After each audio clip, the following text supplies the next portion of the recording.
Amin ya rabbal alamin. Okey, alhamdulillah bersyukur kita kehadrat ilahi kerana masih berpeluang untuk berkumpul bersama-sama secara online pada petang ini ya.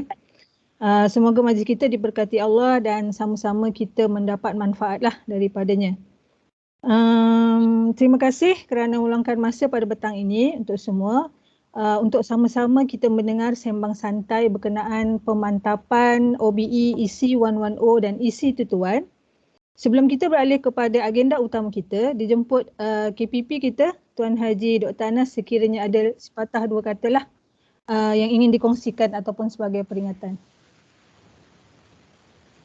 Silakan Dr. Anas. Dr. Anas mute, tak dengar suara. Tak dengar.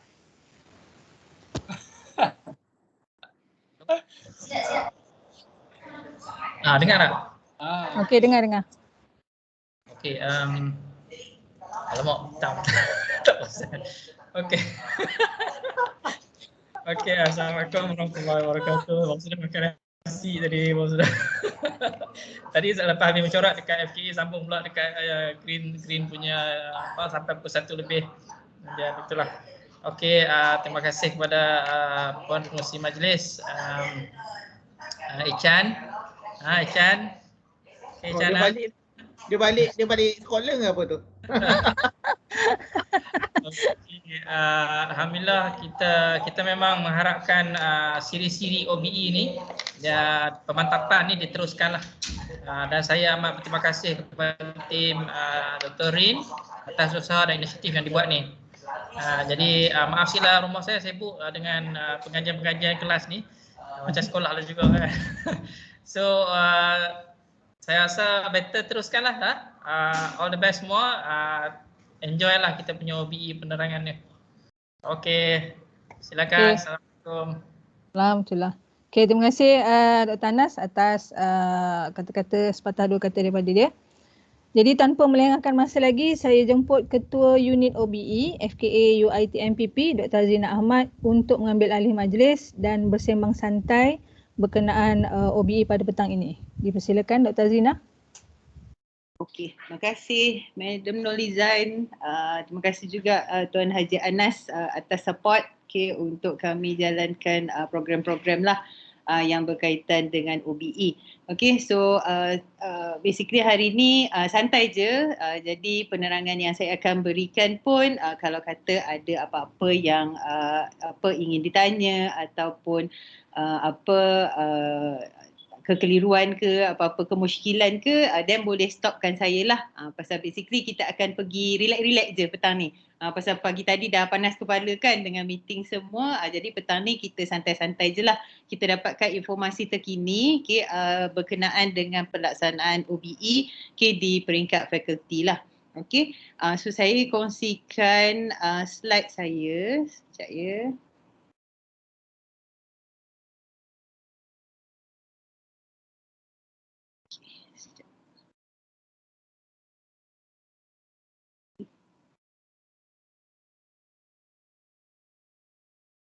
Okey. Right. So yang slide yang saya kongsikan ni sebenarnya adalah merupakan OBE implementation manual. Okay, so yang ni kami akan selepas taklimat ni kami akan convertkan kepada PDF, dan kita akan jadikan dia flipbook untuk dimuat naik ke dalam kita punya OBE website. Kita punya PKA punya website. So untuk rujukan semualah. Jadi kita simplify, kita cuba kompreskan semua macam mana dokumen-dokumen yang mana yang kita kena refer untuk OBE ni, kita kompreskan dan kita simplify kat dalam ni supaya semua orang pun boleh refer lah, boleh rujuk. Right. So yang ni adalah third edition. Pasal yang sebelum ni sebenarnya kita telah ada implementation manual ataupun yang kita panggil sebagai OBE handbook yang telah diusahakan oleh dulu tim Dr. Rukayah dan juga tim Puan Syafinas yang terdahulu. Jadi dulu memang dah ada, cuma yang ni kami tambah baik sedikit lah sebenarnya daripada manual sedia ada. So ini adalah dia punya table of contents. So kita ada background OBE, FKA, PKA tu sebenarnya, terlupa pula nak tukar yang tu kan. So OBE, PKA, PP journey, right? Then kita ada EC221 program, kita ada EC110 program. So walaupun EC110 semalam dah ada, semalam ke? Dulu semalam kan ada bengkel pemantapan OBE, tapi yang tu adalah di peringkat keseluruhan lah. Pasal EC110 ni kita bukan PU. Jadi ada bengkel yang telah dijalankan oleh Shah Alam, oleh Puan Syafinas. Jadi yang saya akan sampaikan di sini adalah untuk kampus kita lah basically. Pasal tu saya jemput juga yang mana pensyarah yang mengajar EC110, maksudnya kita jemput seluruh fakulti, jadi kita akan tengok pelaksanaannya di peringkat kita lah di UiTM Penang. So kalau yang di peringkat PU untuk EC110, dan dia akan ada taklimat dan juga dia punya modus operandi dia sendirilah. Tapi kita perlu tahu jugalah yang di peringkat kita di fakulti di sini kan. Dan kita ada OBE implementation in teaching and learning. So nanti saya akan kongsikan taksonomi yang kita akan refer. Pasal sebelum ni kadang-kadang kita confuse nak tengok belum taksonomi yang mana. Kadang-kadang kita Google cari, lepas tu cari dia punya verbs and all kan. Jadi takut akan berlaku kesilapan di situ. Jadi kami sedaya upaya cuba dapatkan maklumat daripada UHAT dan juga dapatkan maklumat daripada BPPA Shah Alam untuk kita tambah baiklah dan kita masukkan dan dokumenkan di dalam manual ni. Jadi semua orang pun boleh refer kepada manual lah untuk taksonomi yang sepatutnya. Dan kita juga akan tengok OBE monitoring tools. Pasal sebelum ni saya percaya semua orang pun dah aware dengan IRAS system. Pasal kita memang guna IRAS system secara menyeluruh untuk kita punya program EC110 dan juga EC221. Tapi kita tak tahu, majoriti tidak tahu proses seterusnya. Macam mana kita analyse dia punya PO dan sebagainya. Pasal kadang-kadang untuk IRAS tu kami pulangkan balik untuk betulkan dan sebagainya. So ada beberapa perkara lah sebenarnya yang tuan-tuan dan puan-puan perlu tahu supaya dapat memudahkan sistem analisis yang kami jalankan. So yang tu adalah untuk monitoring tools. Dan last sekali adalah untuk CQI lah. So nanti CQI saya akan terangkan at course level dan juga secara menyeluruh. So yang ni tak ada apa lah. Yang ni pasal saya punya slide ni memang betul-betul daripada implementation manual. Saya tak buat slide lain pun. Jadi later semua orang akan dapat lah, boleh refer yang sama lah. So yang ni adalah kita punya development of OBE system in PKA, PP. So sampai sekarang kita sebelum ni kita dah guna Mycopo dan sebagainya. So yang latest yang kita guna pakai sekarang adalah IRAS dan juga POSIMS lah. So POSIMS ni adalah untuk kita analyse kita punya attainment of program outcomes at program level yang lebih tinggi daripada course level. So yang ni key elements in OBE. So yang ni perkara biasalah, outcomes, delivery, assessment and CQI. So saya tak pergi detail lah setiap satu slide. Jadi saya cuma akan pergi yang mana yang penting je, nanti yang tu yang kita akan stop dan explain further lah. So yang ni adalah kita punya OBE milestone, right? So kita biasanya akan start dengan lesson outcomes, so upon weekly and topic completion, right? Dan kita ada course outcomes upon course completion, dan kita ada program outcomes upon graduation, dan juga kita ada program educational objectives PEO 3 to 5 years after graduation, right? So ini adalah perkara-perkara yang sebenarnya kita laksanalah, dan juga kita monitor untuk OBE system. So ini adalah the introduction of OBE to students yang saya dah kongsikan pagi tadi. Cuma pagi tadi saya tak pergi detail lah, saya pergi laju-laju je, right? So nanti saya akan kongsikan juga pasal saya akan bagi manual ni, jadi sebenarnya semua orang pun boleh scan QR code ni lah, okay, later daripada manual, right? So kita ada OBE introduction ni particularly untuk EC110, okay, dan juga particularly untuk EC221. Okay, so kenapa ia diasingkan? Okay, pasal dia punya PO dia adalah berbeza. PO dia beza, PEO dia pun beza.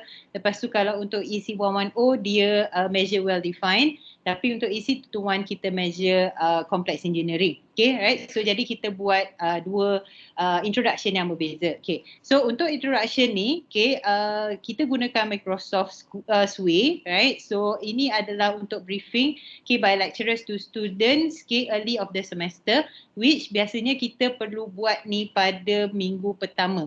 Okay, right? So memang semua orang pun kena kongsikan pasal dalam lesson plan, okay, memang dia dah tulis, kita kena tuliskan introduction to OBE. Okay, right. So kalau kita tengok, okay, apa yang ada di dalam Sway tu tadi, okay, dia punya introduction to OBE, right. So yang ni saya tunjukkan untuk EC221.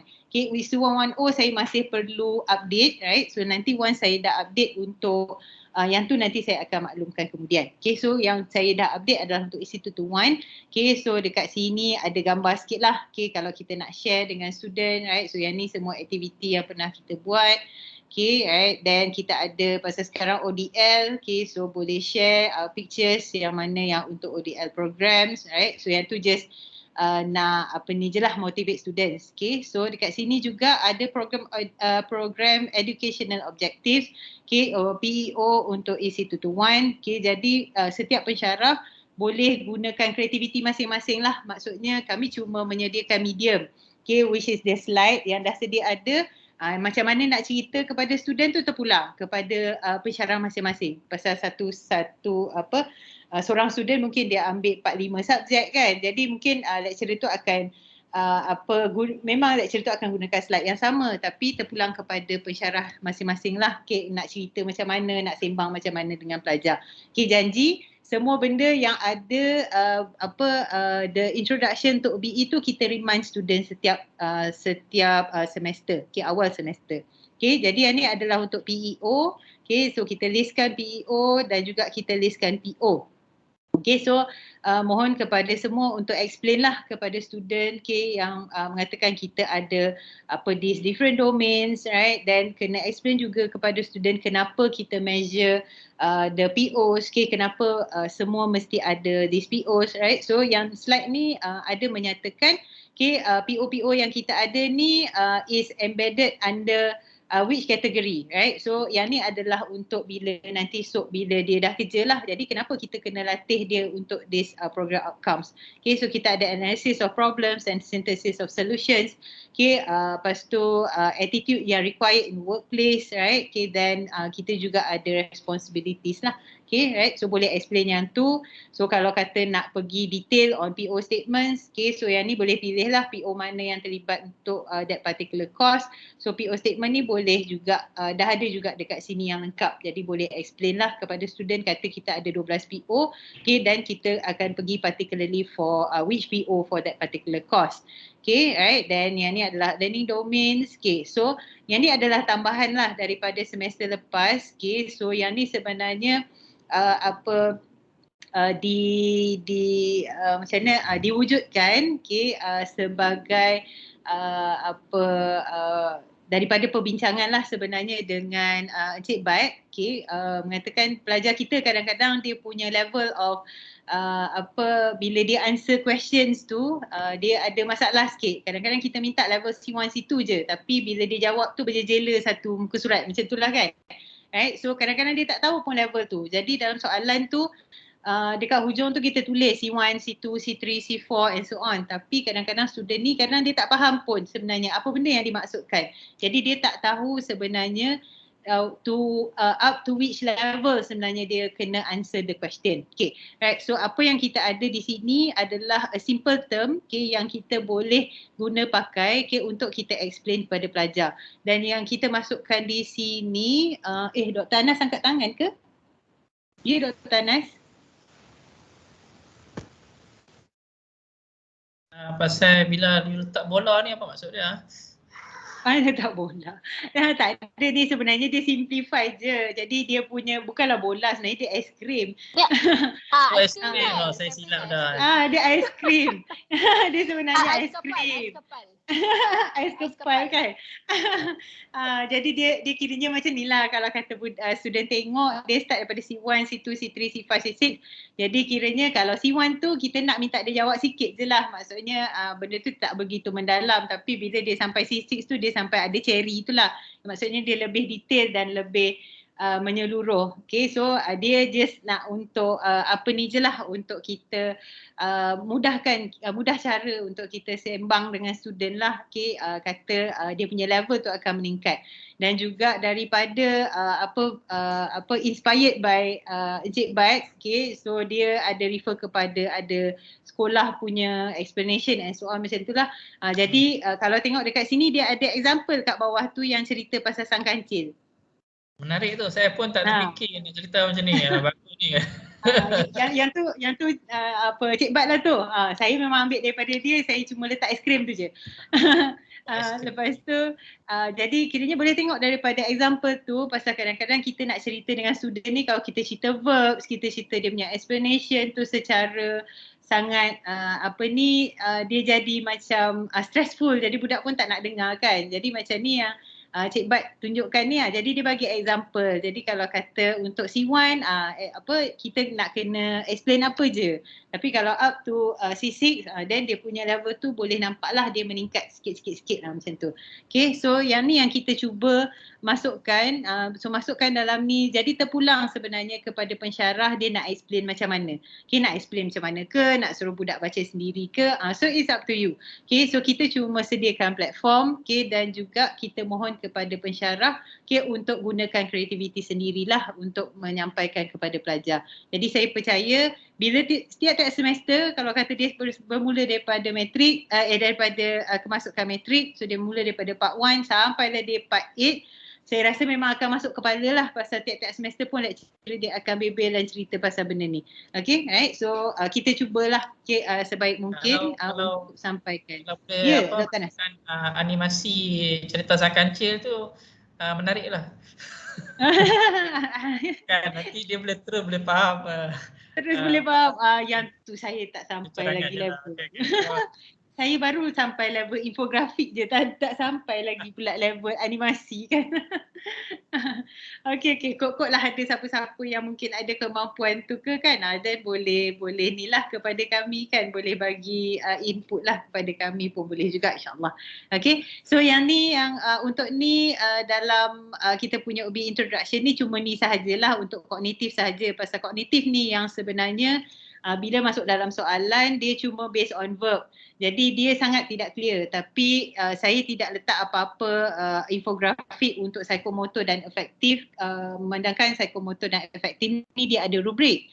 Jadi rubrik ni biasanya dia sangat clear lah menerangkan apa kehendak soalan tu sebenarnya, kehendak assessment. Okay, jadi saya rasa yang tu tak perlulah untuk kita explain secara dipermudah untuk pelajar. So pasal dia dah ada rubrik. So kalau as long as dia refer kepada rubrik, insyaAllah dia boleh dapat markah yang baik lah.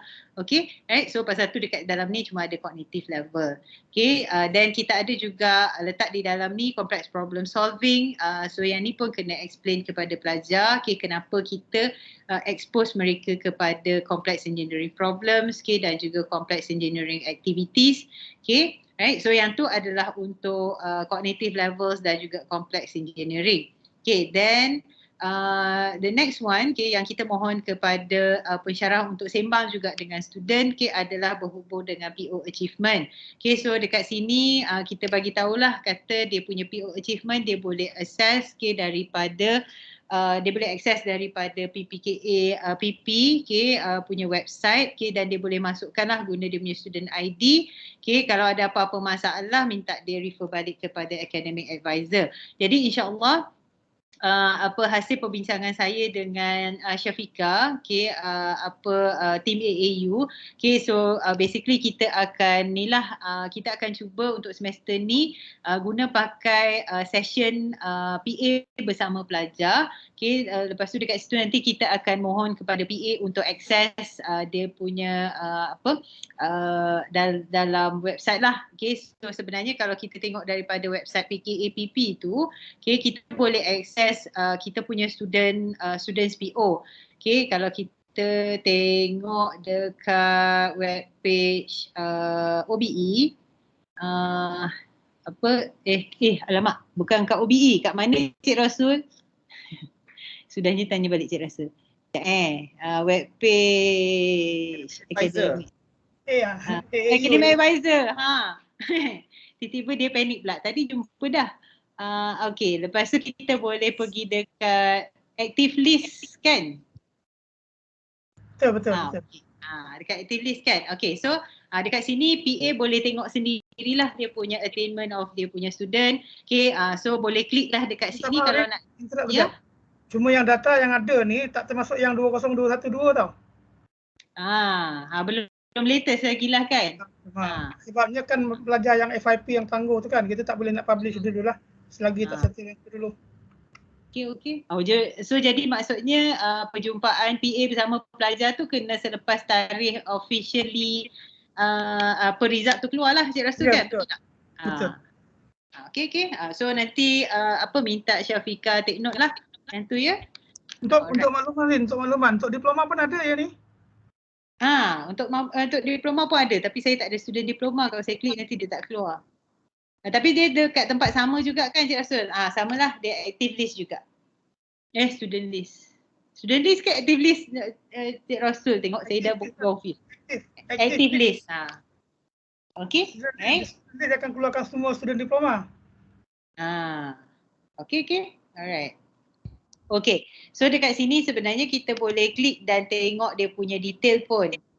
So yang ni kalau kata contoh student ni, dan kita boleh nampak dia punya PO attainment dia by year lah.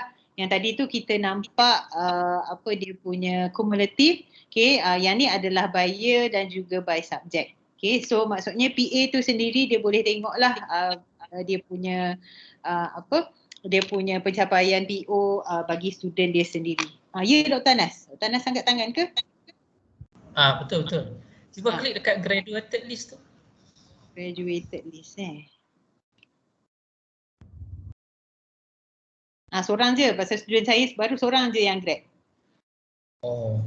Klik tengok dia, tapi dia punya PO attainment okey kan? Yang ni okey.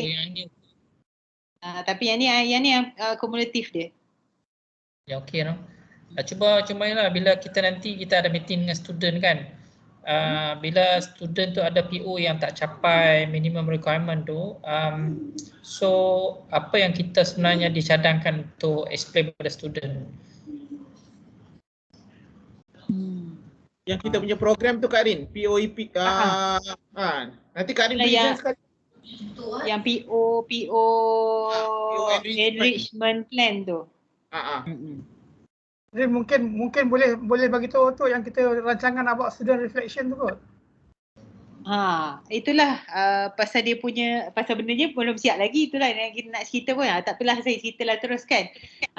Kalau ikutkan dia punya perancangannya adalah kita minta PA dan juga advisee untuk meet up dalam minggu pertama hingga minggu ketiga tu maksudnya free lah, bila-bila lah PA semua boleh buat. Lepas tu nanti daripada situ kita akan sediakan satu platform di dalam website juga untuk student tu sendiri memberi reflection. Maksudnya reflection tu macam feedback lah berdasarkan kepada dia punya PO punya attainment dan sebagainya. Dekat situ, lepas tu dan PA pun dekat situ dia boleh review dan juga dia boleh komen on apa yang student tu reflect. Pasal yang tu sebenarnya adalah salah satu perkara yang kita perlukan jugalah untuk in terms of reflection. Cuma dia punya soalan tu apa yang kita akan tanya dan sebagainya tu, yang tu kita masih tengah usahakan lah. Yang tu masih belum settle lagi dan insyaAllah by minggu depan insyaAllah boleh settle kot menjelang bila budak-budak dah masuk. Saya terfikir masa ESC nanti, for sure kita akan tunjuk sistem ni sebab sekarang dia nak tengok sistem ni kan. Dan of course dia akan come across student yang PO tak capai. especially yang graduate yang kuning-kuning tu. Kalau yang masih on the way tu okey lah, kita boleh cakap lah kita nak buat apa kan. Tapi yang dah graduated tu Kita how we buang, going to kita buang bila graduated nanti. Kita buang je rasa. Saya rasa tak perlu pun sebab kan kita cakap lah kita dah buat PO intervention program tu apa benda semua tu Cik Anas. Betul. Tu part of it. Kita boleh Ya, buat langkah kena ada lah. Okay. Pasal program tu pun kita pun baru nak launch kan. Jadi kita cuba dululah untuk semester ni. Kita buat a few program kan sebelum ni untuk PO intervention. Cuma masa COVID lah tu kita tak sempat nak buat apa-apa yang serius lah kan. Lepas ni kita tengok balik lah. Okay, thank you. Alright. Okay. So yang ni adalah untuk PO lah. So basically yang ni adalah yang dalam view academic advisors. Okay, so kalau dah review student, kalau dia buka, dia akan keluar yang ni. Jadi maksudnya dia boleh akses daripada OBE punya drop down menu ni. So dia ada my PO attainment. So pada dia pun dia boleh nampak spider web ni. Okay, so dia akan ada student name dan juga dia punya student ID. Okay, so yang saya ambil ni adalah student yang part 7. Okay, right. So yang ni dia pun boleh nampak dia punya PO attainment by study years. Okay, so yang ni pun mohon kepada pensyarah untuk maklumkanlah kepada pelajar. Okay, kata dia boleh akses benda ni sebenarnya. Okay, right. So tu je lah yang untuk outcome based education punya introduction. So kita boleh ni lah sembang dengan student lah sebenarnya. So saya include juga dekat bawah ni sikit okay, untuk motivational punya quotes okay, dan juga macam mana nak beat procrastination okay, and so on. Yang ni boleh sembang lah dengan student. Okay, yang ni biasanya pensyarah kita lagi kreatif lah kan untuk sembang macam mana. Okay, right. So nanti link ni nanti saya akan bagi jugalah. Jadi boleh link ni tidaklah private and confidential. Jadi kita boleh kongsi dengan student jugalah. Okay, kalau kata dia nak baca kemudian pun tak jadi masalah. Okay, right. So yang ni adalah untuk introduction to outcome based education. So saya pergi balik kepada OBE Implementation Manual, right? So selesai yang ni Okay, so the next one adalah untuk yang ni adalah program educational objectives PEO dan juga PO. So untuk yang ni pun kita senaraikan PEO bersama dengan performance indicator. So biasanya performance indicator ni yang tahu adalah siapa yang admin lah dan juga yang mana yang bergerak to desa dan sebagainya. Jadi sebenarnya untuk performance indicator ni perlulah kepada seluruh fakulti untuk sebenarnya tahu apa yang kita measure pada once pelajar kita telah bergraduate. So yang ni adalah dia punya performance indicator dan juga kita ada PO statement. So ini adalah PO statement yang terkini yang kita guna pakai. Dan untuk makluman seperti mana yang saya telah maklumkan di dalam WhatsApp group hari tu, PO ni kita sorry Dr. Hazrina. Sorry. Yang berkenaan dengan PI indicator tu, saya juga nak ambil peluang lah untuk kepada semua PA, right, untuk sama-sama war-warkan kepada pelajar-pelajar kita terutama yang akan bergraduat untuk apabila mereka bergraduat untuk memberi kerjasama dengan untuk alumni untuk menjawab questionnaire alumni itu sebenarnya untuk memberi respon. So tanamkan sikap untuk give back to the faculty by give feedback to the alumni questionnaire lah, sebab kadang-kadang pihak kita menghadapi masalah juga nak mendapatkan feedback daripada alumni ni. So mungkin kita boleh mula mengingatkan pelajar-pelajar kita kenapa kita perlukan feedback mereka dengan menyatakan this PI lah, sebab tanpa feedback mereka kita tak akan dapat mencapai objektif faculty lah untuk program kita. Itu je lah saya nak sampaikan, insyaAllah. Terima kasih. Alright, terima kasih Dr. Ruqayyah.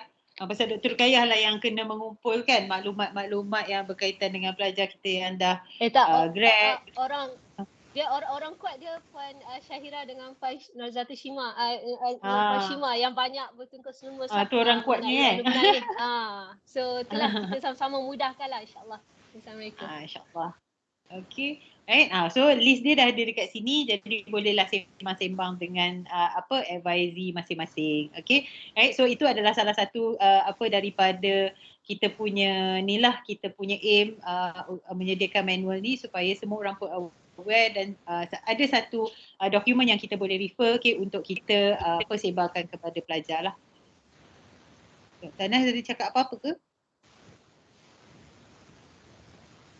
Okay. Right, so saya teruskan. Okay, so yang ni untuk program outcomes. Okay, so basically program outcomes ni pun adalah yang terkini yang kita guna pakai. Jadi kalau kita merujuk kepada kita punya website, okay, jadi kita boleh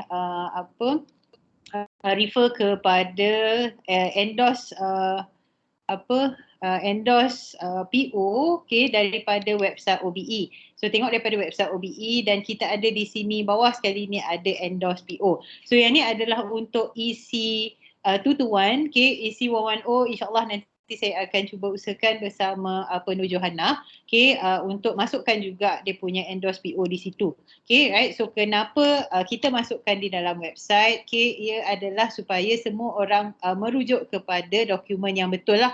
Okay, so kita tak nak ada dokumen, ada yang tertinggal, lepas tu mungkin dia search ke daripada mana-mana PO tu, lepas tu dapat PO yang mungkin PO yang bukan updated.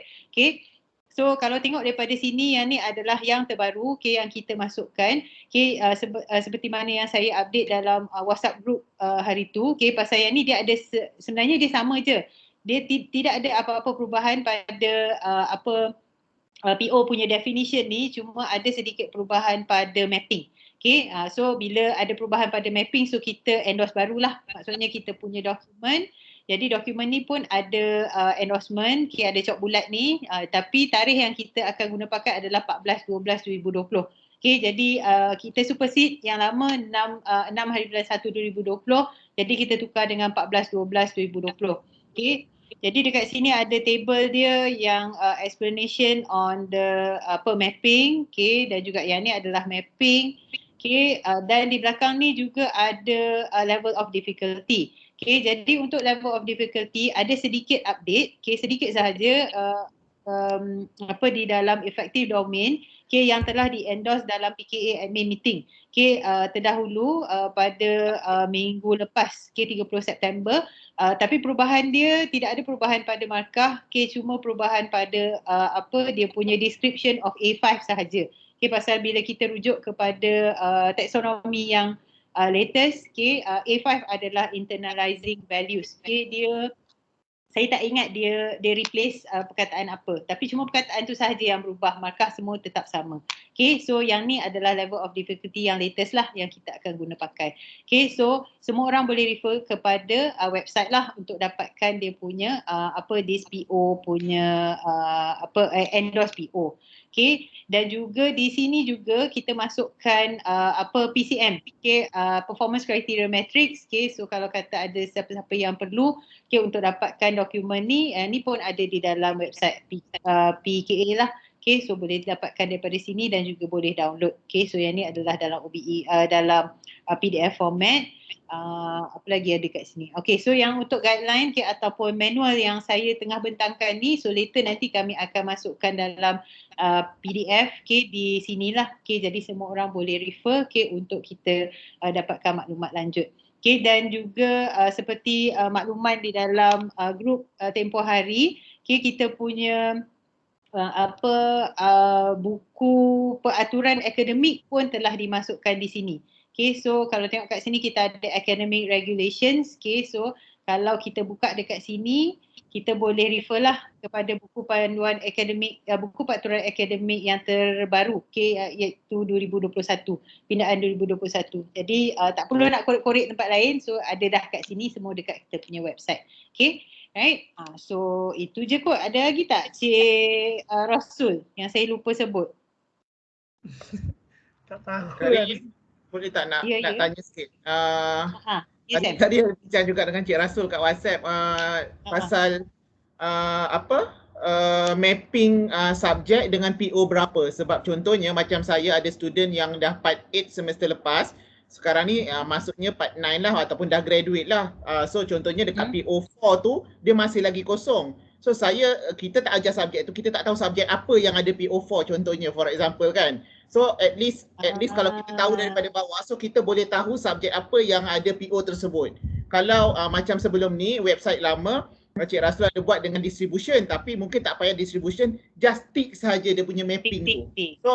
So jadinya kita boleh itulah ada sebenarnya dekat website lama, tapi Cik Rasul boleh masukkan kat website baru. Lepas tu lepas tu satu lagi yang kosong-kosong tu mungkin boleh kuningkan juga, tapi Cik Rasul risau tadi, dia kata kalau kosong-kosong banyak sangat pula kosong nanti kuning semua. Tak apalah, daripada kuning tu diorang tahulah nak kena kebirukan kan, walaupun diorang baru masuk part 3 ke, diorang part 1 ke, semua kuning lah, maksudnya diorang tak capai lagi PO tu. Saya rasa okey je. Apa dia? Bersih, kuning. Biar pening nampak semua kuning kan. Lepas ada orang kena ubah jadi isu lah. Cik rasa takut nampak negatif nanti di situ. Saya rasa tak ada masalah supaya dia indikator. Saya rasalah. Macam saya pun tadi ada student saya yang kosong, saya tak perasan. Rupanya dia baru ambil semester tu subjek ni baru ambil kan. So contohnya kalau subjek tu contohnya berada pada part 8 sahaja, for example kan. Dia akan jadi masalah lah kalau kita tak perasan benda tu daripada awal. Sebab kat situ biru kan. So tengok nasib baik perasan tak kosong. Itu pendapat saya lah. Pasal dia coding dia banyak sebenarnya nak diubah, itu yang kalau misalkan kalau ni lah kan. Rasul je yang tahu tu. Dah, saya cakap kawasan Rasul bagi kat sini, saya bagi tahulah kat sini. Takut nanti lepas ubah tengok kuning banyak sangat lah, boleh tukar balik tak? Jenuh. Nanti kita try bincangkan. Lepas tu yang PO mapping tu nanti insyaAllah nanti Cik Rasul akan masukkan lah yang latest punya kan. Ya, PO mapping tu satu je. Sebenarnya saya pun tak pasti nak letak kat mana yang sesuai. Sama ada dekat web OBE tu ke ataupun dekat web AAU tu, saya pun tak pasti. OBE kot. Sebab yang tadi yang Kak Arin buka tadi tu, yang ada scroll down yang OBE apa benda tadi tu, yang dokumen download tu. Kalau OBE lah kot, Cik Rasul. Macam yang plan ID sebelum ni kita masukkan ikut plan ID kan. Yalah, kita ikut masuk plan ID, tapi masalahnya yang PO attainment tu semua tu ada under AAU punya web. Tak apa kot, tapi dokumennya duduk di kita lah maksudnya. Dokumennya duduk di OBE tapi dia punya attainment tu duduk di AAU lah. Okey, saya letak dekat OBE lah macam tu. Okey. Student boleh tengok juga tak mapping tu? Kita tak buka pun. Tapi kalau misalnya kalau misalnya kata KPP kata dia nak pelajar tengok juga, dan kita kena buat lah. Pasal benda tu kalau student boleh tahu juga pun okey juga sebenarnya. Supaya dia tahu dah subjek apa, PO apa kan. Takut confidential tu lah, tu je lah. Kalau misalnya takut isu tu pula. Kalau tak confidential boleh letak lah. Kalau confidential tanya pengurusan sama ada confidential ke tak benda tu, mapping tu confidential ke tak? Itulah pengurusan lah, pengurusan kena decide lah. Kalau pengurusan kata boleh, saya buat je. Saya tak ada masalah tu buat. Okay, nanti saya check lah dengan Dr. Anas dengan KP. Kalau kata tak confidential dan kita boleh open kepada student lah. Okay. Right, so saya teruskan yang ni program outcomes. Okay, so yang ni adalah mapping PEO kepada PO. Okay, jadi yang ni mohon maklumlah untuk semua pensyarah PEO mana yang map kepada PO yang mana. Okay, so yang ni adalah mapping. So basically mapping ni yang samalah yang ada di dalam yang download tadi itulah. Okay, untuk PO. Okay, so yang ni adalah program outcomes untuk isi 110. Okay, setakat ni saya belum masukkan in particular lagi untuk PO ni di dalam website. Okay, so insyaAllah later kita akan buat. Okay, pasal kadang-kadang macam tak terkejar juga saya kan isi tutuan dan juga isi 110. Okay, jadi alhamdulillah kita ada Puan Johanna yang handle OBE untuk isi 110. Okay, menggantikan Puan Hafizah Hanis yang sambung belajar. Okay, so di sini yang ni adalah OBE implementation in teaching and learning. Okay, so yang ni adalah dia punya proses yang mana yang kita buat. Di mana kita bangunkan develop PO dan juga kita mohon kepada external assessor untuk tengok kita punya PO dan sebagainya. Okay, so yang ni adalah OPE implementation process at course level. Okay, so basically yang ni adalah yang sama je lah. Right, so kita ada explanation of PO dan PEO, right, dan kita ada COPO matrix. Okay, so yang ni daripada syllabus. Yang teaching and learning, dan kita start semester dengan entry survey, okay, dan juga diagnostic test. Okay, dan kita ada assessment, kita ada COPO measurement, okay, exit survey, dan last sekali adalah CQI. Okay, right, so yang ni adalah course assessment types. So yang ni saya tak perlu explain lah, benda yang sama je. Okay, so yang ni adalah learning domains for students. Okay, so basically kita ada 3, kognitif, psikomotor dan afektif. Okay, so saya percaya semua orang pun dah tahulah. Okay, so yang ni adalah yang perkara yang penting lah. Okay, yang mana kita ada dia punya taxonomy punya domain. Okay, yang kita telah update, okay, berdasarkan kepada dokumen yang kita dapat daripada UHAC, right? So kita ada sebenarnya kita ada yang Excel punya tu yang verb generator ke apa, yang checker tu, right? So yang tu adalah daripada UHAC. Jadi saya dah confirm dengan Dr. Samsul BPPA, so dia kata boleh guna pakai yang tu. So kita guna pakai reference yang telah tertulis pada Excel tu lah, right? So untuk cognitive domain, okay, kita pakai dokumen ni, okay, 2001. Jadi kita ada C1 sampai C6, kita bermula dengan remember, okay, sampai kepada create, right? So dokumen terdahulu paling tinggi adalah evaluate, right? So bila kita dah check dengan UHAC dan sebagainya, right, so kita ambil yang terbarulah, okay, yang mana yang paling atas adalah create, right? So bersama dengan dokumen ni juga, okay, kita ada description.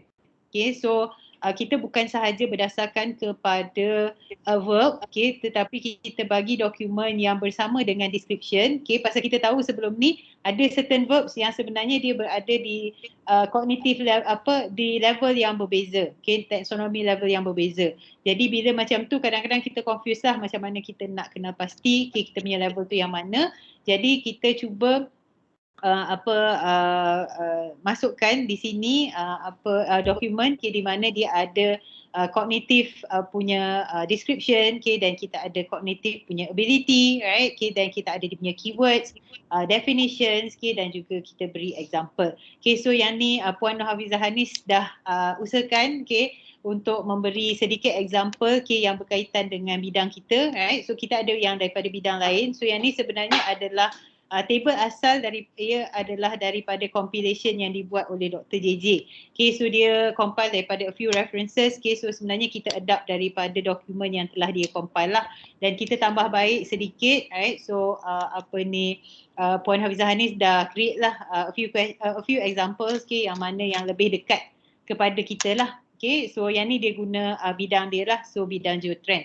Okay, so kita boleh tengok dekat sini dia ada dia punya definition. So yang ni adalah C2, right, okay, dan kita ada C3, yang ni C2 dan C3 dan sebagainya. Okay, so boleh tengok kat sini dia punya explanation tu adalah lebih detail. Okay, jadi kita sebagai pensyarah bila kita nak buat soalan, okay, jadi kita perlu faham level yang kita cuba untuk measure tu sebenarnya sepatutnya up to which standard, okay, setinggi mana sepatutnya. Sebab kita tak nak mungkin soalan tu terlalu senang ataupun soalan tu terlalu susah untuk that particular level. Okay, so boleh refer kepada this table lah. Okay, so yang ni adalah untuk kognitif, dan kita ada juga untuk psikomotor domain, right. So psikomotor domain kita refer kepada Simpson 1972, right. So kita start dengan perception, okay, sampai kepada P7 organization. Okay, so sama juga macam tadi, okay, kita ada dia punya levels, okay, dan juga kita ada dia punya descriptions, okay, bersama dengan examples dan juga possible action verbs. Okay, so boleh pilih lah dan boleh baca dan cuba hadam lah, okay, apa yang dimaksudkan dengan each levels. Okay, so yang ni pun sama, kita ambil daripada compilation Dr. JJ. Okay, right. So then kita ada effective domain, right. So yang ni adalah effective domain yang kita akan refer. Okay, so kita guna Bloom's et al. Ni, okay, 1964. Okay, so dekat sini yang kita ada perubahan sikit. Pada level of difficulty, right. So cuma perkataan ni je lah kita ubah sikit untuk internalizing value. Jadi saya dah bentang kepada admin, jadi admin bersetuju untuk kita ubah dia punya term tu sahaja, tapi kita tidak ubah apa-apa percentage of markah di situ. Okay, so level of difficulty boleh refer kepada PO document tu lah. Okay, so yang ni pun sama, dia ada table dia, ada description, ada example, okay, dan juga dia punya action verbs. Okay, right. So harapnya ia dapat memudahkanlah kita semua okay, dalam menyediakan soalan okay, bagi setiap ni lah bagi semua course. Okay, so masing-masing semua pensyarah adalah lebih arif okay, berhubung dengan nature of the course, okay, nature of course masing-masing. Jadi kami sebagai OBE unit pun tak boleh nak control. Okay, jadi masing-masing pun tahu, jadi kita cuma boleh bantu di peringkat ni lah. At least kita bagi dia punya description okay, dan juga bagi guideline, right, so that kita boleh standardize okay, untuk the whole faculty, insyaAllah. Okay, so yang ni adalah level of difficulty yang saya mention tadi, right. So yang ni A5 adalah internalizing values lah. Okay, so kita akan refer yang ni. Okay, so yang tu adalah daripada dokumen yang samalah okay, yang kita boleh download daripada daripada website. Okay, so next adalah OBE monitoring tools. Okay, so basically saya akan explain di sini okay, berhubung dengan IRAS dan juga sistem POSIMS okay, yang kita guna pakai okay, di faculty lah. Okay. Right, so yang ni adalah PO attainment, right? So PO attainment is the accumulation of PO score in terms of percentage that gain from each courses during the study years. So basically PO attainment ni kita akan ada macam Sam mention tadi, okay, so kita ada distribution dia lah sebenarnya, right? So untuk certain PO dia adalah untuk which subjects and so on. Then kita akan kumpul, then at the end pelajar sepatutnya achieve at least 50% of each PO, right? So kita ada 12 PO, sepatutnya kita capailah semua 12 PO tu. Okay, right? So dekat sini juga students who scored less than 50% of PO attainment will be categorized as weak attainment and will undergo PO enrichment plan, right? Okay, so kita ada PO enrichment plan okay, yang kita akan organize. So yang ni adalah sebenarnya dia bukanlah perkara baru. Okay, so skuad motivasi dan pembangunan pelajar okay, dah lama dah buat program ni, cuma sekarang kita cuba relate dengan pencapaian PO student lah. Okay, so kita akan cuba tengok daripada situ dan kita cuba strategize okay, dan cuba wujudkan balik program Cantas Gagal okay, supaya kita dapat improve lah sebenarnya pencapaian pelajar. Okay, so yang ni adalah CDL CQI proses okay, untuk EC 221. Okay, so ya Dr. Anas. Dr. Anas, tak dengar suara. Statement Nurin tu, kita sebenarnya tak pernah pun membatalkan ataupun menghentikan program Cantas Gagal. Cumanya kita program Cantas Gagal tu kita tak letakkan dia satu unit yang berasingan, kita letak ada tim OG. So bila disebut kita hentikan program tu sebenarnya dia terhenti satu semester sebab tak ada program. Tapi kita kan di bawah sebab bila unit tu dia stand alone, bila pada satu semester satu tahun tu dia kemungkinan tidak ada program sebab kita tidak ada kes yang melibatkan keperluan Cantas Gagal. Jadi bila kita letak satu unit yang stand alone, tiba-tiba dia tak buat apa-apa satu tahun disebabkan tidak ada isu. Jadi macam tak cantik lah, sebab tu saya park dia under tim skuad motivasi pelajar supaya dia boleh kita maknanya dia akan ada aktiviti lain selain daripada Cantas Gagal. So itulah pelaksanaannya. Okay, faham. Alright. Okay, pasal saya pun kira dimaklumkan kiranya unit tu dah tak ada macam tu kan. Jadi saya pun tak aware kata dia adalah sebenarnya dia merge dengan squad tu lah kan. Okay, faham. Alright. Okay, so yang ni nanti Sam dan juga OG boleh take note lah Okay, untuk ni jadi maksudnya kita akan bergerak seiring lah sebenarnya program Cantas Gagal dan juga program di bawah skuad motivasi dan pembangunan pelajar. Okay, so yang ni adalah CDSQI proses okay, untuk makluman semua. Okay, so yang kita jalankan di faculty. Okay, so kita akan bermula dengan introduction of OBE to students. Okay, yang mana kita gunakan Microsoft Way yang saya dah tunjukkan tadilah. Okay, so kita adakan yang tu supaya kita dapat standardize dan pastikan semua at least 3 suku 75% daripada pensyarah tu memang explain lah benda ni kepada pelajar. Okay, dan juga kita boleh aim dokumen yang sebenarnya yang kita nak pensyarah sampaikan. Pasal kadang-kadang bila kita sebut dia too general, kata introduction of OBE to students, kadang pensyarah sendiri pun tak tahu nak cerita apa sebenarnya, right? So pasal tu kita jadikan kita adakan medium tu, right? So supaya semua pun fahamlah, okay, dan boleh sampaikan sebaiknya. Okay, dan kita ada lecture 14 weeks, dan kita ada final exam. Okay, so yang ni adalah untuk yang asal lah, flow yang asal. Okay, saya tidak ubah apa-apa yang untuk ODL. Okay, so kita ikut flow yang sama. Dan kita ada final mark submission. Okay, LE15. Okay, so kita ada ERES. So kita akan masukkan markah di situ. Okay, dan juga LE15. Dan selepas semua markah selesai, okay, dan unit OBE akan mengumpul IRAS. Okay, so IRAS submission melalui website. Okay, dan juga melalui IRAS ni sebenarnya kita boleh dapatkan CQI proses okay, untuk course level. Okay, so ia adalah sepatutnya ia adalah dijalankan okay, oleh course coordinators, okay, dan dia akan kumpulkan daripada setiap course lah. Okay, so daripada sini kita boleh buat COPO analysis okay, by course, boleh tengok pencapaian daripada semua pensyarah yang mengajar, okay, dan juga boleh tengok pencapaian tengok pencapaian COPO attainment ni jika dibandingkan dengan semester sebelumnya. Okay, right? So yang ni sebenarnya boleh ditengok oleh ni lah, boleh dirujuk okay, untuk kalau untuk previous punya IRAS, okay, boleh rujuk kepada website lah. So ada IRAS archive, okay.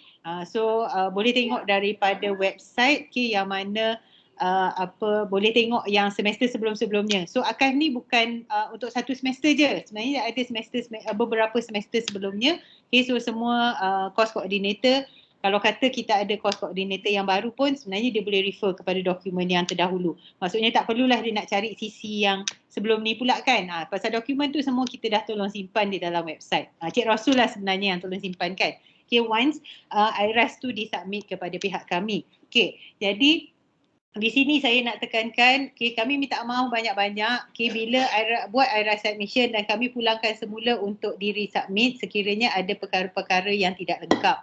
Okay, so kenapa kami buat begitu? Okay, bukanlah untuk manfaat kami pun sebenarnya. Okay, tapi dia adalah untuk keperluan kos tersebut sendiri. Okay, yang mana maksudnya kalau untuk later semester IRAS yang berada di dalam archive tu adalah IRAS yang lengkap. Okay, so kami cuba sedaya upaya lah okay, supaya dokumen yang ada di dalam tu bukan dokumen yang masih ada kesilapan.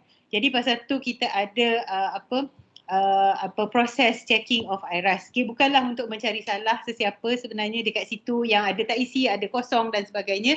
Kita cuba sebaik mungkin minta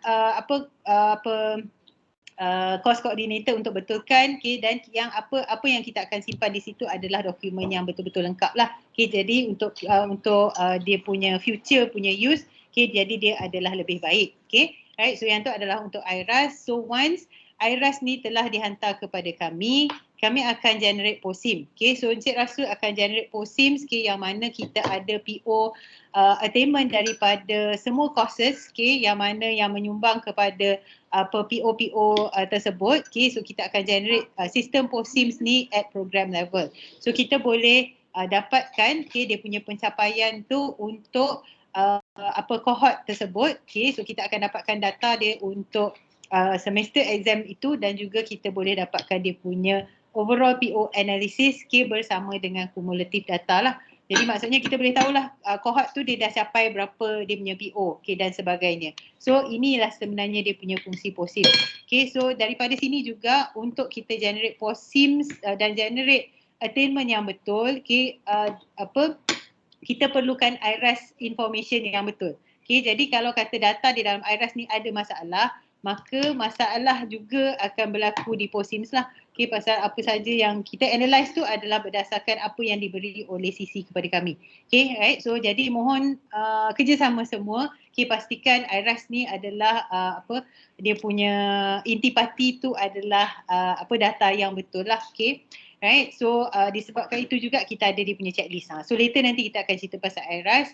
Then lepas kita generate POSIMS, then kita akan buat overall PO analysis seperti mana yang kita akan tengoklah dia punya PO mana yang dah capai atau tak capai. Then selepas official result announcement, kita akan ada CQI meeting at faculty level dengan PKA UiTM CPP admin. So kita akan bentangkan kepada KP dan juga KPP serta semua KB untuk dapatan daripada PO attainment.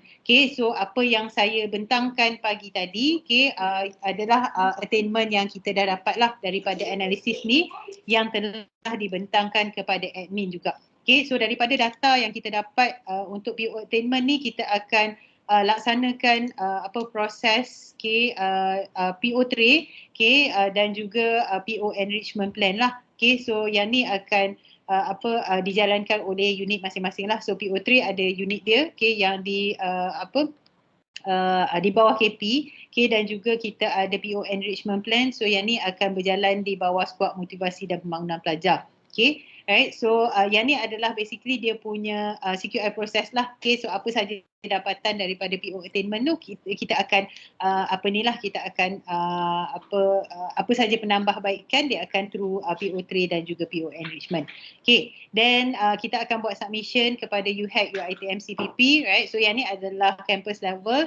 So di sini koordinator UHAC akan present lah kepada JAN, dalam mesyuarat JAN untuk kita punya dapatan. Then selepas selesai ni semua, barulah PO analysis yang mana result yang tadi untuk PO attainment setiap pelajar tu boleh kita publish di dalam PKAPP punya website lah. Barulah dia official untuk kita publish dan tunjukkan kepada pelajar. So yang ni adalah dia punya flow lah. Jadi yang tu adalah untuk EC221. Kalau untuk EC110 dia ada additional sikit lah dia punya flowchart. Yang lain tadi semua sama, yang mana di kampus kita, tapi dia ada additional yang mana dia perlu pensyarah ataupun course coordinator daripada EC110 perlu submit kepada RP. So RP yang akan compile semua IRAS, dan RP akan submit kira dia akan buat dia punya analisis dan submit kepada JK OBE untuk PU lah. Right, so currently PU adalah di UiTM Shah Alam yang akan diubah mandatnya kepada UiTM Jengka.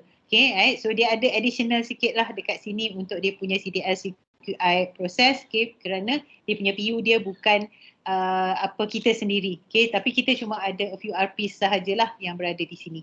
So yang ni basically ada dua-dua lah, untuk EC221 dan juga EC110.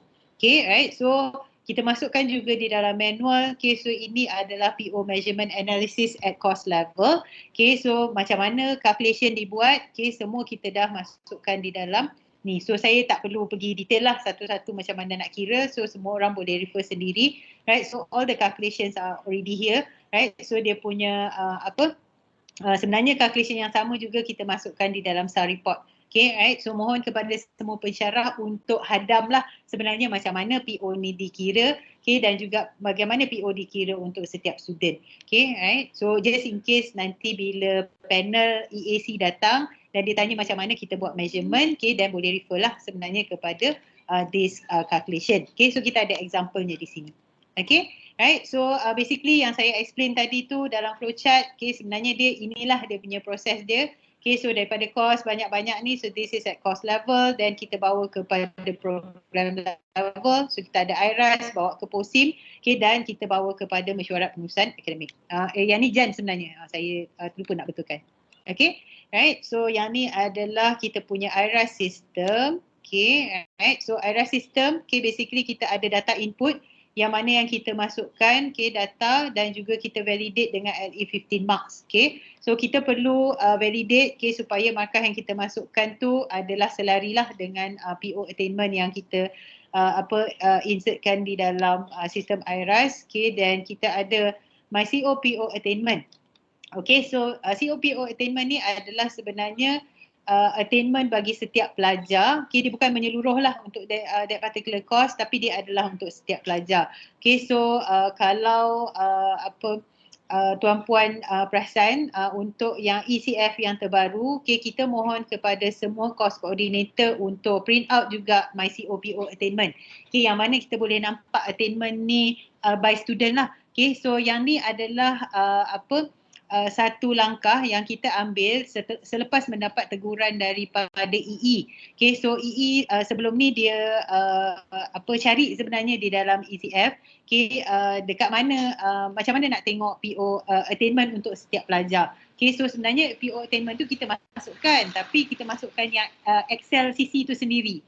Kan benda tu memang dah ada, bukan tak ada, tapi Excel CC tu sendiri. Tapi dia tak standardized lah, pasal setiap CC akan ada dia punya template masing-masing, right? So untuk standardized, pasal MyCOPO attainment ni sebenarnya Cik Rasul dah bangunkan dah pun, it is already in the IRAS system.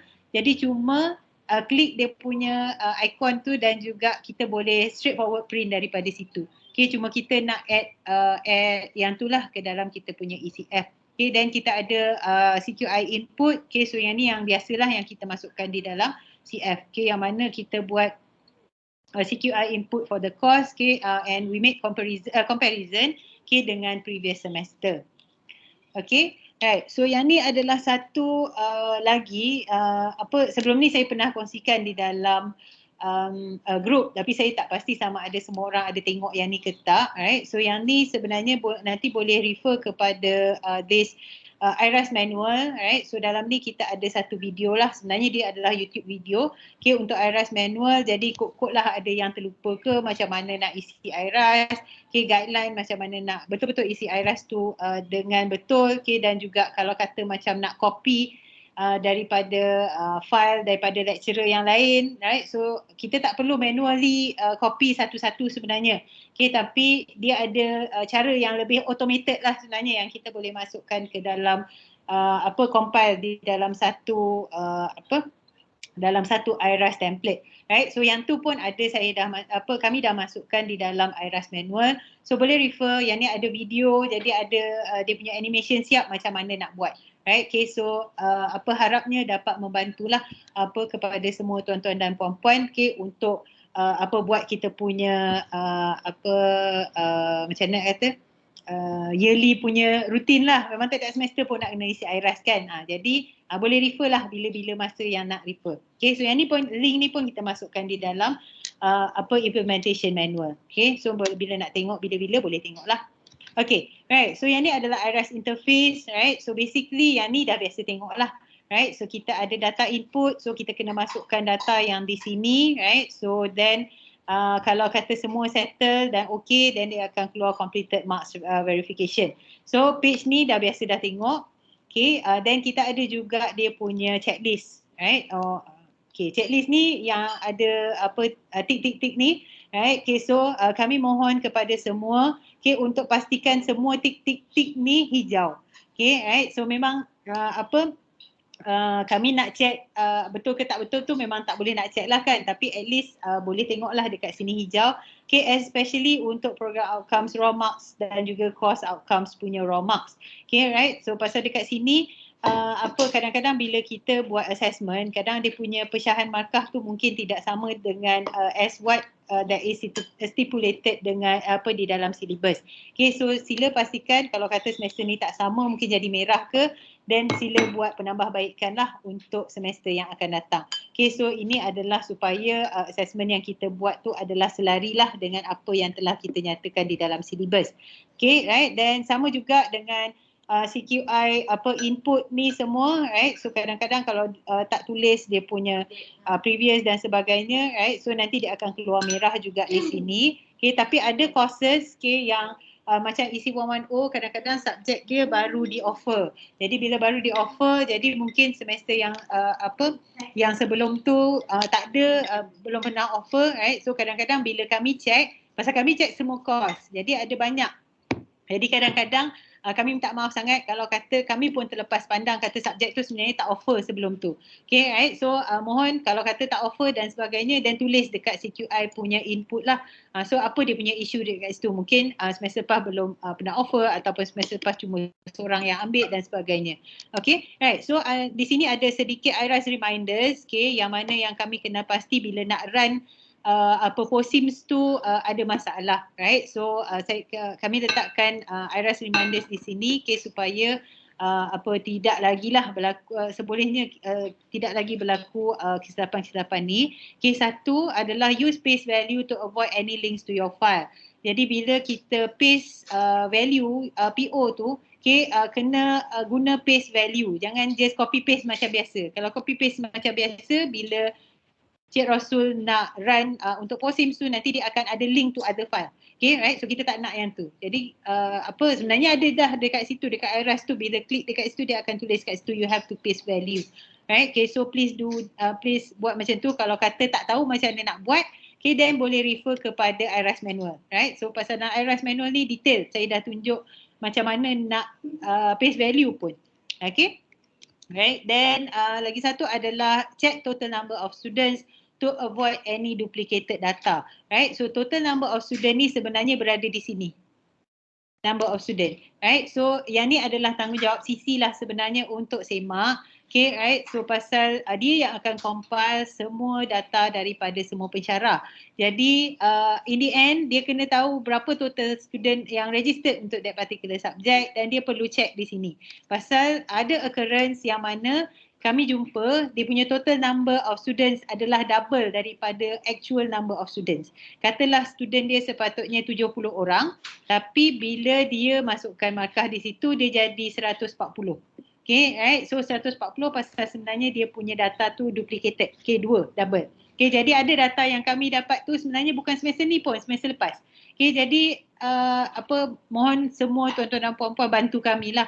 Right, so sekurang-kurangnya check untuk setiap kos masing-masing, right, supaya tidak ada masalah dalam PO attainment. Pasal kalau kata berlaku macam tu, PO attainment pun akan berubah, right? Pasal dia punya number of students tu dah berubah lah kan, right? Okay, so mohon kepada semualah, mohon kerjasama semua untuk membuat semakan lah. Okay, dan PO distribution has to follow syllabus. Okay, avoid any red marks in the checklist, right? So seperti saya maklumkan tadi. Okay, dan issues and actions, okay, do not leave any empty spaces, okay, to avoid concerns in the IRAS checking, right? So yang ni kalau kata semester sebelum tu CC dia tak tulis apa-apa, dan tulis je kat situ, kata no issues has been reported by the previous CC and so on. Macam tu lah. Jadi at least kena ada tulis apa-apa kat situ. Right? So sebenarnya kami tak check apa yang ditulis di dalam tu. Kami cuma check ada benda ke tak di dalam kotak-kotak tu. Right? Pasal kami nak tengok pun tak tercapai lah pula kan untuk kita ni. Tapi sekurang-kurangnya kami just check lah dan make sure ada issues yang ditulis di pada tempat tersebut lah. Okay, then do not leave any space between groups. Okay, so yang ni pun penting. Right, so bila masukkan data tu jangan tinggalkan space. Walaupun dia ada group A, group B, jangan asingkan. Tak perlu asingkan. Dia kena berturut. Okay, supaya nanti Cik Rasul tak perlu nak repair pula lah. Okay, dia punya IRAS tu. So dia mesti berturut. Okay, jadi daripada situ dan kita boleh boleh generate lah POSIMS untuk keseluruhan program.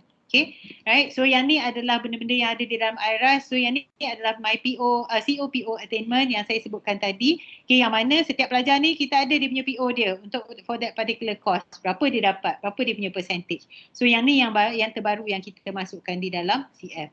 Right, dan kita juga ada my COPO chart. Right, so ada COPO chart dia kat sini, boleh tengok dia punya attainment. Okay, dan kita ada CO analysis, kita ada PO analysis. So benda ni semua ada dalam IRAS. Okay, cuma kadang-kadang kita tak buka pun. Okay, right. Dan kita ada PCM analysis, right. So in detail, dan juga kita ada score chart, right. So score chart ni boleh nampak lah berapa orang dapat A, berapa orang dapat B, berapa orang dapat C and so on. Right, so tak perlu nak kira manually pun. Kita dah ada dah kat sini, Cik Rasul dah buat. Okay, so yang tu adalah untuk IRAS, right. So yang ni adalah PO measurement analysis at program level, right. So yang ni sama juga, dia adalah calculation. Right, so masing-masing boleh tengok sendirilah macam mana the PO is calculated at program level. Okay, macam mana calculation tu dibuat untuk setiap pelajar. Okay, right? Dan yang ni kita ada key performance indicator, KPI for PO average, right? So kalau it is less than 50, then kita consider as dia fail lah. Okay, right? So yang ni adalah key performance indicator untuk overall PO average attainment, right? So yang ni pun sama, 50 kita punya level. Dan yang ni adalah rubric scale, okay, untuk evaluation, okay, sama ada for that particular cohort, right? So kita akan tengok berapa PO, okay, yang telah mencapai KPI, right? So KPI ni adalah 50% lah. Okay, jadi kita akan tengok kalau 9 to 12 POs, okay, yang capai, okay, dan kita consider that cohort as well perform. Kalau antara 4 to 8, okay, so kita consider perform, okay, and concern kalau it is less than this lah. Okay. Right, so yang ni adalah untuk POSIMS. Okay, so basically dalam POSIMS system kita ada 4 sistem. Okay, so kita ada POSAMS. So this is Program Outcomes Attainment Management System. Then My Student POs, My Advisee POs, and also PO Intervention Analysis. Okay, so daripada My Student PO, My Advisee PO dan juga PO Intervention Analysis ni sebenarnya kita dapatkan data-data yang untuk pelajar tu sendiri, okay, untuk advisee dia, okay, dan juga untuk skuad motivasi dan pembangunan pelajar lah. Okay, so POSAMS ni adalah untuk dapatan menyeluruh, okay, untuk kohort tersebut. Okay, so yang ni adalah POSIM interface. Okay, rupa bentuk dia nampak lebih kurang lah sama macam kita punya IRAS. Okay, right. So Cik Rasul dah bangunkan. So kita boleh tengok kat sini, yang ni adalah satu example. Okay, yang mana kita boleh nampak lah berapa pelajar yang mencapai 50%, okay, dan juga kita akan tengok berapa PO yang dia telah capai. Okay, so dekat sini pun kita ada bila kita dapat yang mana dia punya percentage untuk setiap PO, dan kita akan calculate lah dia punya average, okay, untuk tengok dia punya attainment marks. Okay, so kalau kata untuk contoh yang saya tunjukkan ni, dia semua 12 PO telah dicapai, so kita consider dia well perform lah. So ini yang kami nampak, okay, daripada sistem POSIMS yang di-generate daripada IRAS yang tuan-tuan dan puan-puan hantar kepada kami.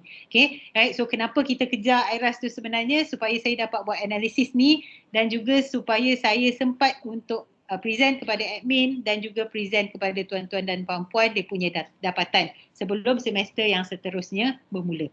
Okay, right. So yang ni adalah untuk IRAS. Okay, right. So yang ni adalah My Student PO, right. So basically yang ni adalah untuk that particular student lah. Okay, so yang ni yang kita publish di dalam website. Okay, so boleh tengok ada nama dia. Okay, dan kita ada dia punya PO attainment lah. Okay, so yang ni sebenarnya adalah di dalam sistem POSIMS juga. Okay, right. Dan kita publish di dalam website. Okay, right. Dan kita ada My Advisee PO, right. So yang ni bila kita tengok daripada advisor punya view lah, right. So yang ni pun nanti saya akan ubah, okay, pasal yang ni adalah yang website kita yang terdahulu. Okay, right. So yang ni pula adalah My Advisee PO interface. Yang ni yang bila dia tengok yang ni in particular lah, okay, untuk that particular student, okay, seorang-seorang. Okay, dan yang ni adalah PO intervention analysis yang macam mentioned by Samsudin tadi, Dr. Samsudin tadi, okay, mungkin ada yang tak tahu apa yang Dr. Samsudin maksudkan dengan kuning-kuning tu kan. Right, so yang ni lah kuning-kuningnya kan. Jadi daripada sini sebenarnya kita boleh identify, okay, student mana dan PO mana yang paling induce concern lah. Okay, jadi kita boleh rancang program, okay, berdasarkan daripada dapatan ni, okay, untuk PO keseluruhan, daripada keseluruhan program. Okay, right. Apa ni? Okay, so yang ni last sekali, okay, continual quality improvement, right. So jenuh dah semua orang dengar saya cakap kan, right. So memang kita masih menggunakan PDCA ni, right. So plan, do, check dan juga action, right. Okay, so yang ni adalah at cost level, right. So at cost level, okay, yang ni yang kita perlukan. Kenapa kita perlukan previous data, okay, bukanlah untuk benefit kami pun, tak ada apa-apa pun benefit kepada kami, tapi kami mohon kepada semua cost coordinator untuk sebenarnya tengok dan lihat, okay, dia punya pencapaian tu. Mungkin semester ni pelajarnya mungkin kurang tapi semester depan mungkin pelajarnya lebih ramai. Jadi di situ kita boleh tengok dia punya current punya attainment dan juga previous punya attainment, right? So boleh buat comparison di situ dan Cik Rasu pun dah sediakan graph, right? So maksudnya boleh nampak dah comparison tu clearly. Okay, dan juga di sini kita boleh masukkan diagnostic test, right? So grade achievement dan sebagainya. Okay, so yang ni adalah bukanlah untuk keperluan kami di unit OBE tapi dia adalah untuk keperluan kita semua, okay, di peringkat kos. Okay, pasal semua setiap yang mengajar adalah yang tuan punya dan juga yang paling faham lah, okay, on the nature of the course tu semua macam mana, right? So mohon guna pakai sebaiknya KCQI analysis ni, okay, supaya boleh tengoklah performance tu sama ada performance tu perlu ditambah baik, mungkin nak ubah assessment dan sebagainya, right? Okay, so yang ni kita mohon kerjasama semualah, right? So yang ni kami tak boleh nak control, okay, tapi kita mohon kerjasama semua, okay, untuk beri kerjasama lah untuk betul-betul tengok dan buat analisa, okay, berdasarkan kepada CQI template ni. Okay, right? Okay, so yang ni adalah issues and actions for improvement, right? So yang ni yang saya kata tadi, right? So sebaiknya mohon tulislah, right, apa-apa dekat sini. Okay, so yang bila kami check tu kalau keluar XX tu, pasal kita pun tak tahu kenapa tak ada play apa-apa kan, right? So kena tulislah dekat sini. So apa sebaiknya tulis, dia tidak semestinya dekat sini masukkan benda yang bermasalah sahaja. Mungkin untuk semester tu kita ada buat improvement. Mungkin semester lepas kita guna YouTube ke untuk ajar student dan sebagainya, yang tu pun boleh kita nyatakanlah di sini. Okay, so dia adalah untuk reference pensyarah yang akan mengajar subjek tersebut pada semester yang akan datang. Okay, so bukanlah dia sekadar dokumen sahaja tapi cuba guna pakai dokumen ini sebaiknya lah, okay, supaya semua orang pun boleh mendapat dapat manfaat lah, okay, daripada sistem yang kita telah ada.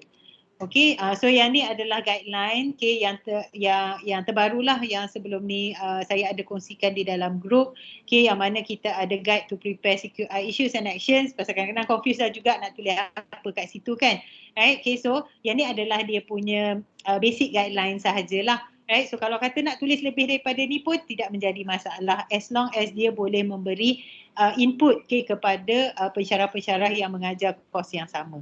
Okay, kadang-kadang benda-benda macam ni kadang semester tu kita ingat lah, tapi untuk semester seterusnya mungkin nanti bila EAC panel datang kita pun dah tak ingat dah untuk kos tu kita buat apa, right? So kalau katalah macam kita mengajar subjek yang mungkin berbeza, jadi mungkin kita dah tak ingat dah yang untuk kos tu dulu kita buat apa untuk improve student punya understanding dan sebagainya, right? So jadi benda-benda ni sebenarnya kita boleh masukkan di dalam CQI issues and actions lah. Okay, kalau kata ada concerns pun dan kita boleh masukkan di situ. Right, so yang untuk flowchart ni, okay, kalau kata ada apa-apa penambahbaikan selepas ni dan kami akan tambah baik. Okay, dan kalau ada apa-apa perubahan kepada manual ni pun kami akan maklumkanlah kepada semua dan kami akan upload yang latest. Okay, so disebabkan itulah kita buat di dalam bentuk soft copy. Okay, jadi kita boleh update accordingly kalau ada apa-apa issues occurred, okay, dan kita boleh tambah baiklah dia punya manual. Okay, so yang ni adalah dia punya references. Okay, so yang tu that would be the last, right? So may this handbook be beneficial for everyone, insyaAllah. Okay, right? So saya rasa setakat tu je lah. Ada apa-apa soalan ke daripada seluruh fakulti?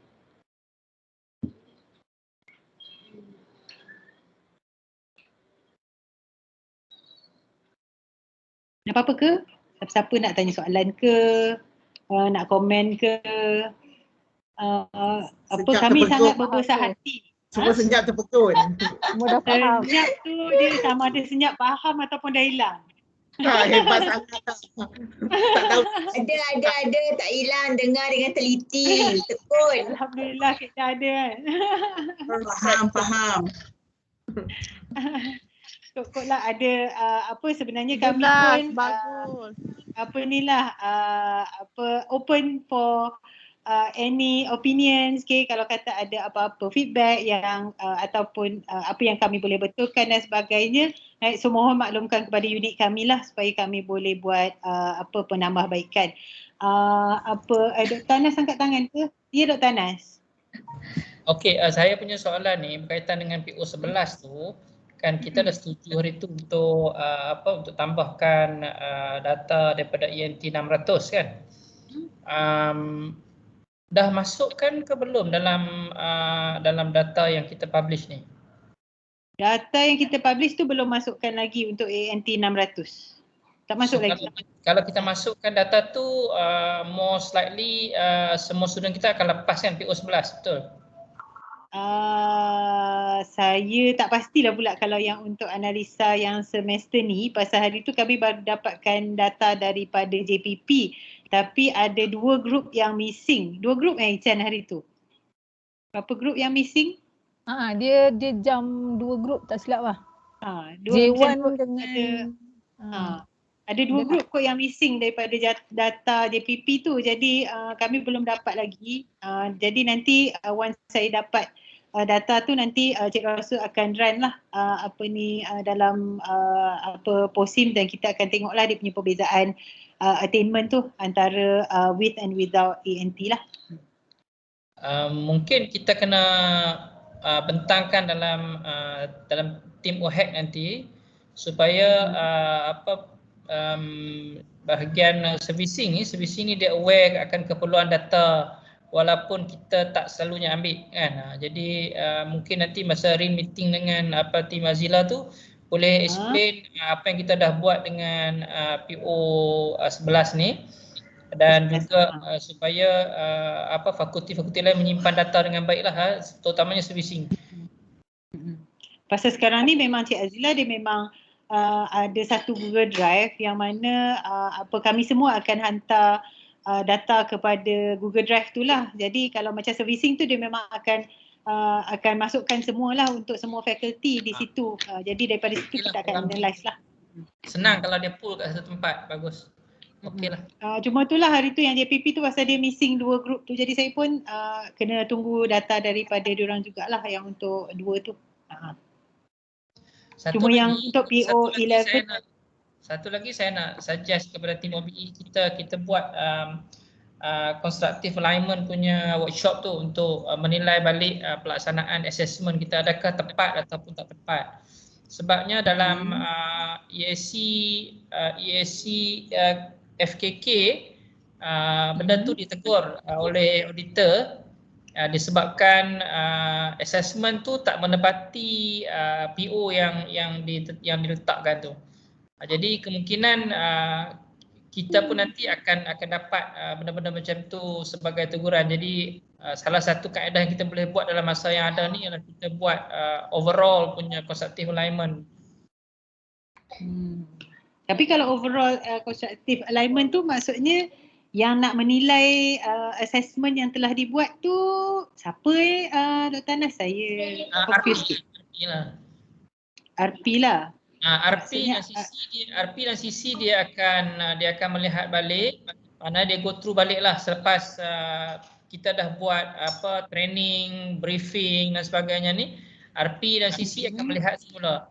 Jadi proses tu berlaku lah, maksudnya proses CQI terhadap constructive alignment tu berlaku, dan jika ada yang kurang tepat dapat detect by panel in future, itu kita accept as room for improvement lah. Jadi yang penting sekarang ni kita kena ada proses tu dulu supaya kita boleh tunjukkan bahawa kita memang, sebab kita dah detect dalam isu dalam PO11, jadi kemungkinan benda ni sebenarnya berlaku juga dalam subjek-subjek lain, PO lain. Jadi concern tu dah ada lah untuk kita take action. Itulah ni Cik Amir ada type dekat chat ni, yang tu bawah PO analysis kot. Itulah, tapi saya rasa benda tu sebenarnya kalau PO tray analysis rasanya mungkin boleh tengok benda yang sama juga kot. Pasal PO tray akan go detail kan.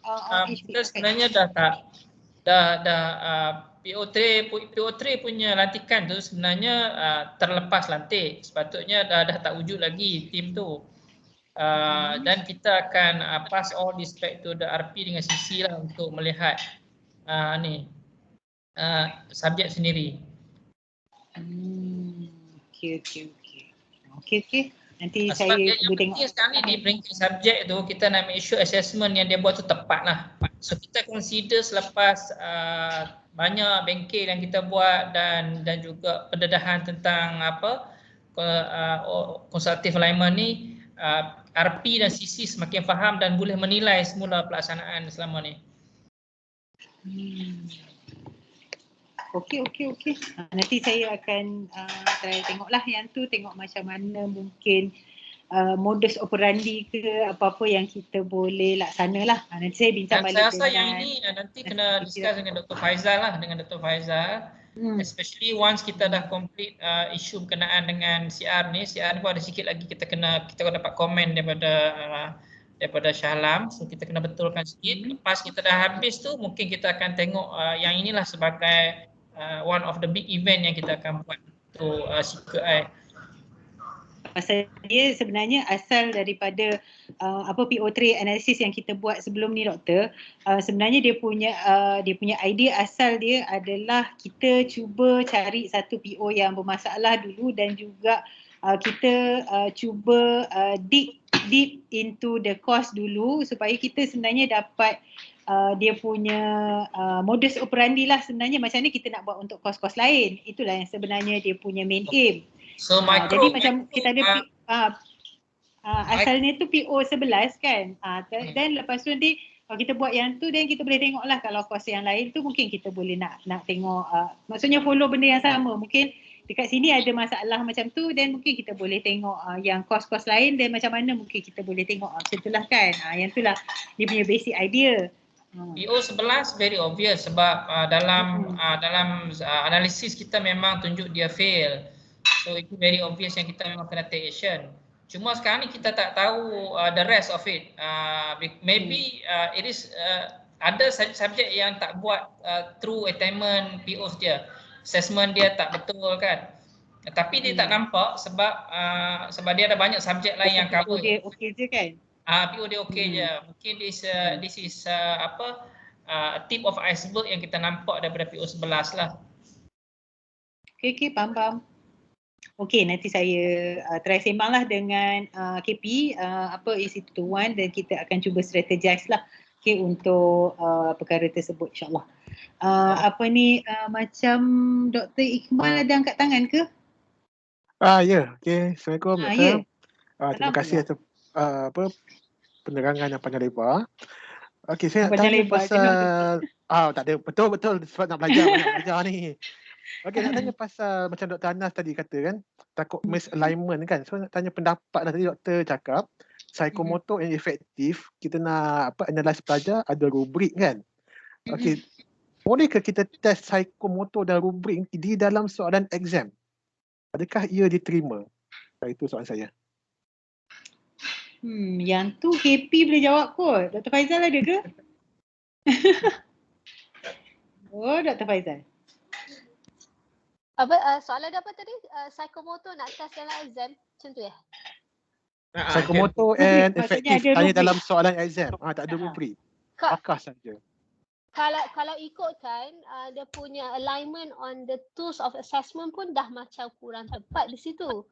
Sebab psikomotor tidak sepatutnya diuji melalui exam. Itu yang pertama. Sebab kalau dia exam based, dia memang purely will be cognitive sepatutnya. The same goes for efektif lah kan? Efektif ni agak gila, dia banyak mazhab sikit. Sebab banyak mazhab. Dia banyak mazhab sikit. Saya pun tak berani nak comment so much on the effective. Sebab dia kena tengok tapi itulah tapi kita jarang kalau kita tengok kita punya alignment of PO pun kita jarang map kita punya effective domain to the cognitive punya PO. Kita banyak map kita punya effective to the PO yang communication, leadership kan yang memang efektif. So saya tak nampak keperluan kenapa kita perlu buat exam untuk dapatkan assessment tu. Okey, sebab saya rasa ada kursus yang buat macam ni. So Itulah. betul lah Jadi apa yang Dr. Anas cakap itu, kena alignment. Ada masalah Okey. jugalah di situ Terima kan. kasihlah Jadi Dr. kita Rin, tengok Dr. Gaya. Alright. Itu sebab penting ya. Macam saya katalah CF untuk semester ni dan semester akan datang ni memang sangat crucial lah. So kita kena sama-sama lihat and sit down. Kalau kata ada kemusykilan yang perlu bantuan, I think macam contoh macam unit OBE pun boleh sit down one to one dengan khusus tu, mungkin boleh invite macam Cik Bat pun memang sangat arif berkenaan dengan Blooms dari segi psikomotor dan juga afektif, kita ada Dr. Siti, Dr. Salina, saya rasa mereka-mereka ni semua orang-orang yang hebat lah untuk boleh bantu khusus-khusus yang macam ada masalah yang macam ni lah. Kadang kita boleh nampak dah ada masalah ni. Cuma kena sit down cari orang yang mungkin boleh sama-sama discuss buat perkara lah ni. Sebenarnya kan. Ya, boleh advice. Boleh advice. Betul-betul. Okay? InsyaAllah. Bismillah. Mungkin kita boleh buat by bidang pun sebenarnya pasal dan boleh sit down dan bincangkan lah kan, insyaAllah. Nanti kita cuba strategize lah untuk perkara tersebut, insyaAllah. Dr. Salina, ada apa-apa? Assalamualaikum, selamat petang. Saya nak beberapa perkara jugalah. Yang pertama tu nak tanya, kalau misalnya yang IRAS tadi tu, kita kan kita dah key in markah and then ada pembetulan masa meeting exam kan? Pembetulan markah kan? So macam mana tu? Dia punya prosedur tu yang pertama lah. Okay, yang kedua yang berkenaan constructive alignment tu, mekanisme dia belum tahu lagi kan macam mana kita, maksudnya kalau misalnya RP dan CC dah discuss, sebab sebenarnya bila nak kata, sebab dia macam suggestion Dr. Anas tu betul lah sebab RP dengan CC lagi faham subjek tu. Tapi saya nampak dia macam ada yang mungkin betul-betul dia RP dan CC pun faham dan saya rasa perlu ada second checker jugalah sebabnya RP dan CC dia lah membuat soalan dia dan maksudnya dalam tim CC tu dia orang membuat soalan. Lepas tu RP dia dah endorse, dia dah vet.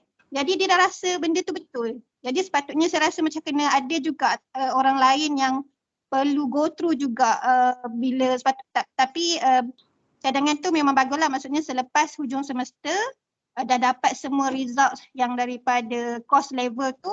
So RP dan CC boleh discuss, boleh go through, tengok yang mana PO yang rendah, betul boleh tengok balik assessment sesuai ke tidak kan. Tapi cuma isunya itulah yang saya kata mungkin RP dan CC ni kadang-kadang dia rasa dia dah buat betul dan dia akan rasa benda tu betul tapi sebenarnya salah. Jadi itu kita rasa macam perlu ada second checker kot, ada ataupun second level lah untuk check benda tu. Itu suggestion saya lah. Dan ketiga, yang isu tadi kan Dr. Rin mention yang bila kita hantar CQI tu, tim OBE tak tengok pun apa yang kita tulis dekat situ. So saya rasa sangat wasted lah sebab benda tu sometimes memang dia tulis dengan hak dia dan dia mencurahkan apa sepatutnya improvement yang kena buat, tapi bagi saya benda tu perlu dikompilkan. Maksudnya kalau ada boleh satu sistem yang boleh extract benda tu secara automatik, lagi baguslah sebab kalau kita dah nak extract manually mungkin susah sebab mungkin benda tu boleh menjadi basis untuk kita improve syllabus sebab sometimes kalau panggil CC ataupun RP lah, bila panggil RP untuk improve syllabus kita mungkin macam blur juga ataupun RP tak terlibat dengan dalam sebab RP bukan mengajar subjek tu, jadi dia terlepas pandang, so dia buat ikut apa dia fikir lah, sedangkan sebenarnya benda tu dah ada lah di dalam benda tu dah ada sebab kita macam fresh kan, kita tulis apa improvement yang perlu dibuat kan. Jadi saya rasa benda tu sangat-sangat penting dan perlu di-extract. Itu je lah. Itu je ke? Saya nak? Okay. So, saya jawab dulu yang first tadi tu. Untuk IRAS Marks tu, pasal meeting perajan dibuat pada elok habis exam, kita submit dan kita akan buat meeting perajan secepat mungkin lah. Jadi IRAS ni datang selepas daripada tu. Jadi apa saja perubahan markah tu perlu dibuat lah. Maksudnya kena ubah dan juga markah final yang kita dah dibincangkan di dalam mesyuarat perajan tu sepatutnya akan reflected di dalam IRAS lah. Maksudnya perlu diubah lah. Jadi dia akan samalah markah dengan IRAS. Okay, right? So yang tu satu. Lepas tu yang nombor 2 tu tadi yang macam mana? Yang tadi tu, yang kalau kita ubah tu kan, kan KP yang kau ubah kan. So maksudnya betul. memang kita kena tanya KP lah dekat mana dia ubah kan. Sebab kita tak boleh simply ubah sebab kita tak tahu dia effect PO mana, betul tak? Sebab kan kalau dalam kita meeting Prajan tu, tapi kita meeting Prajan tu cuma dia ubah final mark je kan? Ya, final marks tu pada PO mana kan, betul tak? So maksudnya misalnya katalah okey kita tambah 2 markah supaya dia dapatlah budak ni AKNC ke apa semua kan. So kita kena construct baliklah KP dekat mana PO yang sesuai untuk diubah, betul tak? Sebab kalau tak nanti kita pun kalau tak kita terbubuh je lah pun sebenarnya kan. Dekat mana nak ubah ni PO yang mana? Sebenarnya kalau kita ubah PO, katalah kita ada 3 PO ke 2 PO kan pada dalam final marks, so dia akan effect lah sebenarnya. Betul tak? Rasanya sikit je kot. Apa ni Cik Bat ada komen dekat chat tu. Beza sikit je kot Dr. Salina kata Cik Bat. Cik Rasul ada nak komen ke? Markah tu kan boleh jadi sampai 6-7 jugalah markah perlu dinaikkan. Tutup. Markah final sometimes kan. Cik Rasul ada nak komen ke? Cik Rasul? Cik Rasul dah pergi solat kot. Cik Rasul pergi surau. Cik Rasul pergi surau. Nanti saya semak baliklah dengan Cik Rasul untuk yang IRAS tu pasal basically yang sebelum ni memang kita ubah je lah sebenarnya pasal kadang-kadang yang terlibat dengan perubahan markah ni kadang seorang dua je, tak adalah sampai 10 orang ke untuk that particular course kan. Tapi saya akan semak balik dengan KP dan juga Cik Rasul, nanti kita tengoklah macam mana kan. Okay, so yang tu satu. Karin, kalau saya tiba-tiba saya terfikir apa yang Dr. Salina kata tadi, bila kita ubah markah final exam budak tu untuk kita naikkan, ada possibility ubah juga dia orang punya PO attainment dia kan dalam personal punya achievement dia. So jadi markah yang kita ada tu masih lagi markah yang lama. Kita tak ubah dalam kita punya ni, kadang-kadang terus ubah di peringkat HCA kan. So macam mana yang tu? Tapi yang kita ada Excel kita sendiri kan, sepatutnya kita boleh ubah di situ. Untuk maksudnya final mark tu supaya kena sama lah. Macam tu. Kat format tu biar je terus ubah dekat yang ni. Kadang-kadang ada yang termiss benda-benda tu tak? Akan ada possible tak? Yang tu sebenarnya kita tak boleh nak kontrol. Yang tu memang sisi sendiri yang kena ubah. Dan dia kena sebenarnya bila tu kan dia akan verify dengan markah tu. Jadi seboleh mungkin kena bagi dia match lah sebenarnya kan. Ya, Dr. Rukaya. Kalau saya sama pendapat dengan Cik Bat lah. Satu perkara berkenaan dengan PO achievement yang mungkin kita perlu aware is PO achievement tu is just a performance secara general yang diwakili oleh markah-markah yang contribute daripada setiap kursus lah. So generally kita just nak tengok dia berada di range yang mana. Dia bukannya macam menentukan macam grade exam yang mesti 85 is A minus, 70 is will be this is the grade, ataupun dia accumulate akan dapat CGPA. Tak, it's not like that. So PO tu is just some tools yang kita boleh monitor outcome pelajar dari segi skills dia, macam mana dia perform sepanjang dalam program kita. So bagi saya lah, pendapat saya, kalau setakat dia lari tu tak sampai tak adalah sampai jauh sangat, saya rasa kita masih lagi boleh consider dia punya outcome tu as it is, so tak perlulah saya rasa nak kena taruh benda ni pun bukannya perkara yang macam kita nak audit macam A minus, A ke B ke kan, kan at the end, betul tak? Pendapat saya lah. So saya rasa kalau setakat lari sikit-sikit tu saya rasa okey lagi lah. Benda tu no need to be that accurate. Mungkin setuju juga sebab dia bukannya ada macam transkrip ke apa. Bukan transkrip ke apa. So saya rasa kalau semua bersetuju means that okey lah, tak ada masalah lah. So tak perlu jika menyebabkan masalah kepada akreditasi dan sebagainya, then okey. No, tak ada. Saya tak rasa ia akan menjadi satu masalah akreditasi sebab macam kata it just indicator untuk kita monitor pelajar kita setakat mana dia punya outcome dia tercapai ke tak. Itu je. Yang penting Dan dia lagi sama ada satu, tercapai atau tak tercapai. dan selalunya berlaku pun pada student-student yang grade-grade yang bagus, bukannya Yes, betul. So Dan- saya rasa kalau dia dah tercapai tu sebenarnya kita dah okey dah. Yang kita perlu risau adalah yang mana yang tak tercapai. Yang itu yang normally dalam EAC akan fokus lah sebenarnya apa yang kita buat untuk bantu. Pendapat saya lah. Okay, insyaAllah. Dr. Zaida ada nak tambah apa-apa ke? Nampak Dr. Zaida angkat tangan tu. Okay. Assalamualaikum, selamat petang. So, sebenarnya, itulah dia 2 minit je. I would be glad if these kind of people adalah satu fakulti yang kalau katakan anyone yang akan dipick untuk diaudit dan ditanya benda-benda macam ni, semua orang boleh jawab macam ni. Tapi kenapa saya kan bila dah kena tahu macam mana tu? Jawab katakanlah macam Ayah boleh ulas macam Sam. Dia tolak tepi lah, dia yang buat. Dia kena khatam benda ni. Saya tak risau tau. Saya tak risau. Sebenarnya memang sekarang ni this new cycle of audit, dia memang nak tanya kefahaman semua orang dan macam mana semua orang aware, dia akan tanya detail. You jangan expect bila orang datang audit, kita dah sediakan itinerary. Oh, sekarang dia nak interview staff. Nanti kita pun bising-bising nak kat luar. Okay, dia nak interview staff ni. Mesti dia nak tanya pasal pension, pasal kenaikan staff. Tak. Dia akan triangulate. Mungkin dekat situ dia akan tanya pasal PhD punya scholarship. Ataupun dekat situ dia akan start tanya pasal ECF. Dia akan pick on je sebab dia tak akan ikut you punya itinerary yang you dah set dan orang-orang yang nak menjawab apa benda-benda soalan yang you dah letak tak. So I would be very glad kalau macam ni. Kalau you faham macam ni, pusing kok mana pun kita akan dapat satu fahaman yang sama. So betul lah cakap Ayah, sebenarnya PO ni is just a tool for us to measure. CGPA is CGPA. A good student is still resembled by CGPA.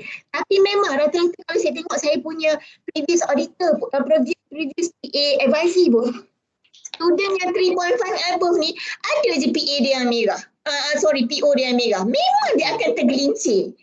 Nak pula macam obvious macam Rin kata PO 11. PO 11 tu dia measure kat 2 benda je, dekat IDP dengan dekat yang paksa punya subjek. Memang lepas tu markah dia kadang-kadang 5%, 10%. Yang itu yang you tukar ni. Tapi itulah dia nak buat macam mana sebab kita bukan program running business program, kita buat engineering, cuma kita selitkan je benda tu. But kalau benda-benda macam ni kalau kita boleh jawab, I have no worry. So itu je sebenarnya yang saya ni duk cuak, ya Allah cepatlah habis 2020 kena audit. Tapi itulah bila nak menyampai ke sana tu cuak juga, bila dah habis kan cuak lagi. Itu je sebenarnya. You have to deliver to your team. Sekarang ni kita meeting between RP. And then kita kena deliver, make sure CC buat benda yang betul. And then kita monitor. Tapi kalau benda-benda macam tu pun it's not, rata-rata yang pensyarah biasa pun adalah RP ataupun CC kepada subjek lain kan, you teaching je. Tak, saya rasa dalam tempoh 5 ke 7 tahun ni tidak ada staff baru. Betul tak? So rata-rata memang semua orang dah khatam lah dari 5 tahun saya dipindah kat sini, patutnya dah khatam lah PO ni apa benda, OBE ni dah benda. Patut boleh khatam lah. Kalau tak jangan naik lah 52, jangan naik lah gaji tiap tahun tu.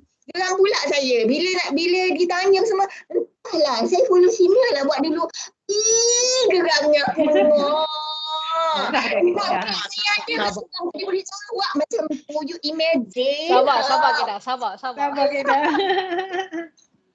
Sikit insyaAllah. Alright.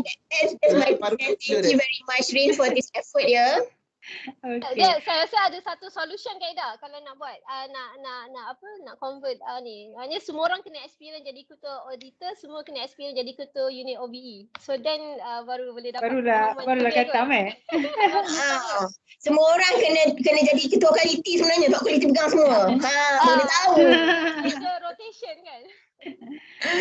Okay, thanks for your time and effort. Thank you very much. Alright, welcome Dr. Zaidah. Okay, right. So berbalik kepada Kak Salina tadi, Dr. Salina tadi, right. So yang second question dia tadi yang pasal constructive alignment. Sebenarnya kami di unit OBE adalah bertindak sebagai untuk coordinate pelaksanaan OBE di peringkat fakulti. Jadi kami sebenarnya tak cukup tangan kalau kami nak check setiap satu course untuk constructive alignment ni, dan kami pun tidak cukup pengetahuan sebenarnya kalau untuk semua untuk kami tengok. Jadi kami mohon juga kerjasama daripada KB untuk mungkin kita laksanakan, kita akan cuba strategize juga sebagaimana yang tadi Dr. Anas dah sebut.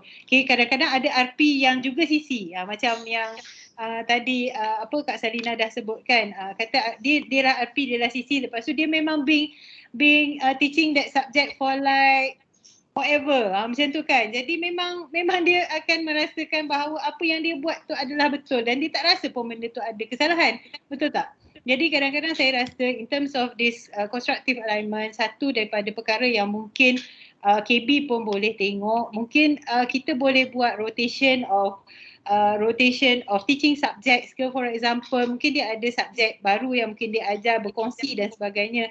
Jadi kadang-kadang benda ni memang ada masalah sikit lah pasal nak kena study subjek baru dan sebagainya, tapi bila kita ada macam tu, at least ada new people yang akan look into the same assessment that we have been practicing.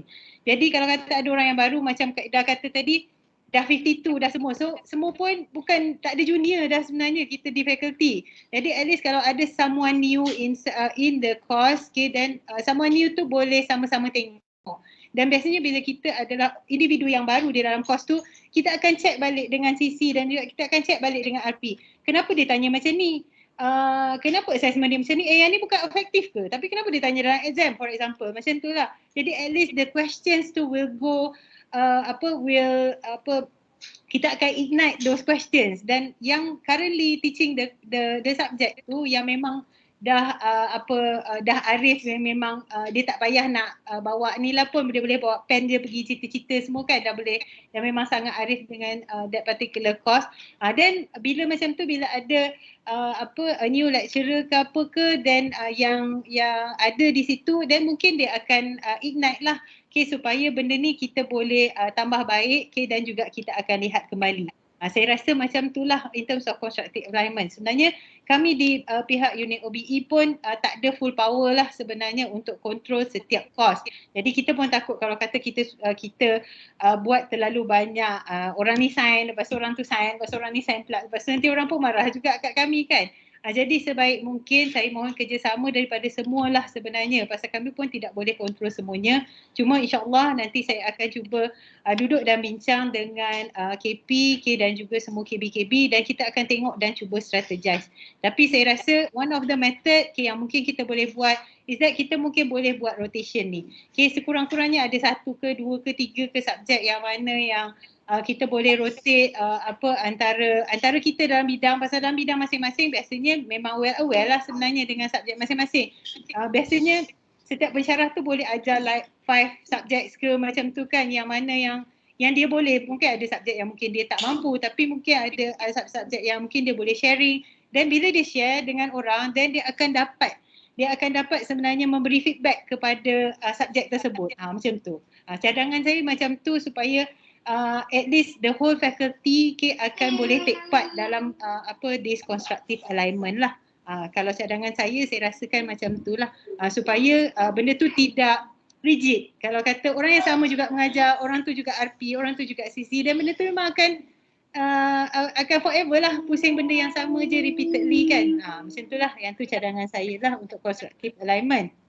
Okay, so yang satu lagi untuk CQI, yang tadi CQI yang macam Dr. Salina mention, berkenaan dengan yang mana yang kita tulis tu, kejap anak saya tengah berlawan pula kat situ.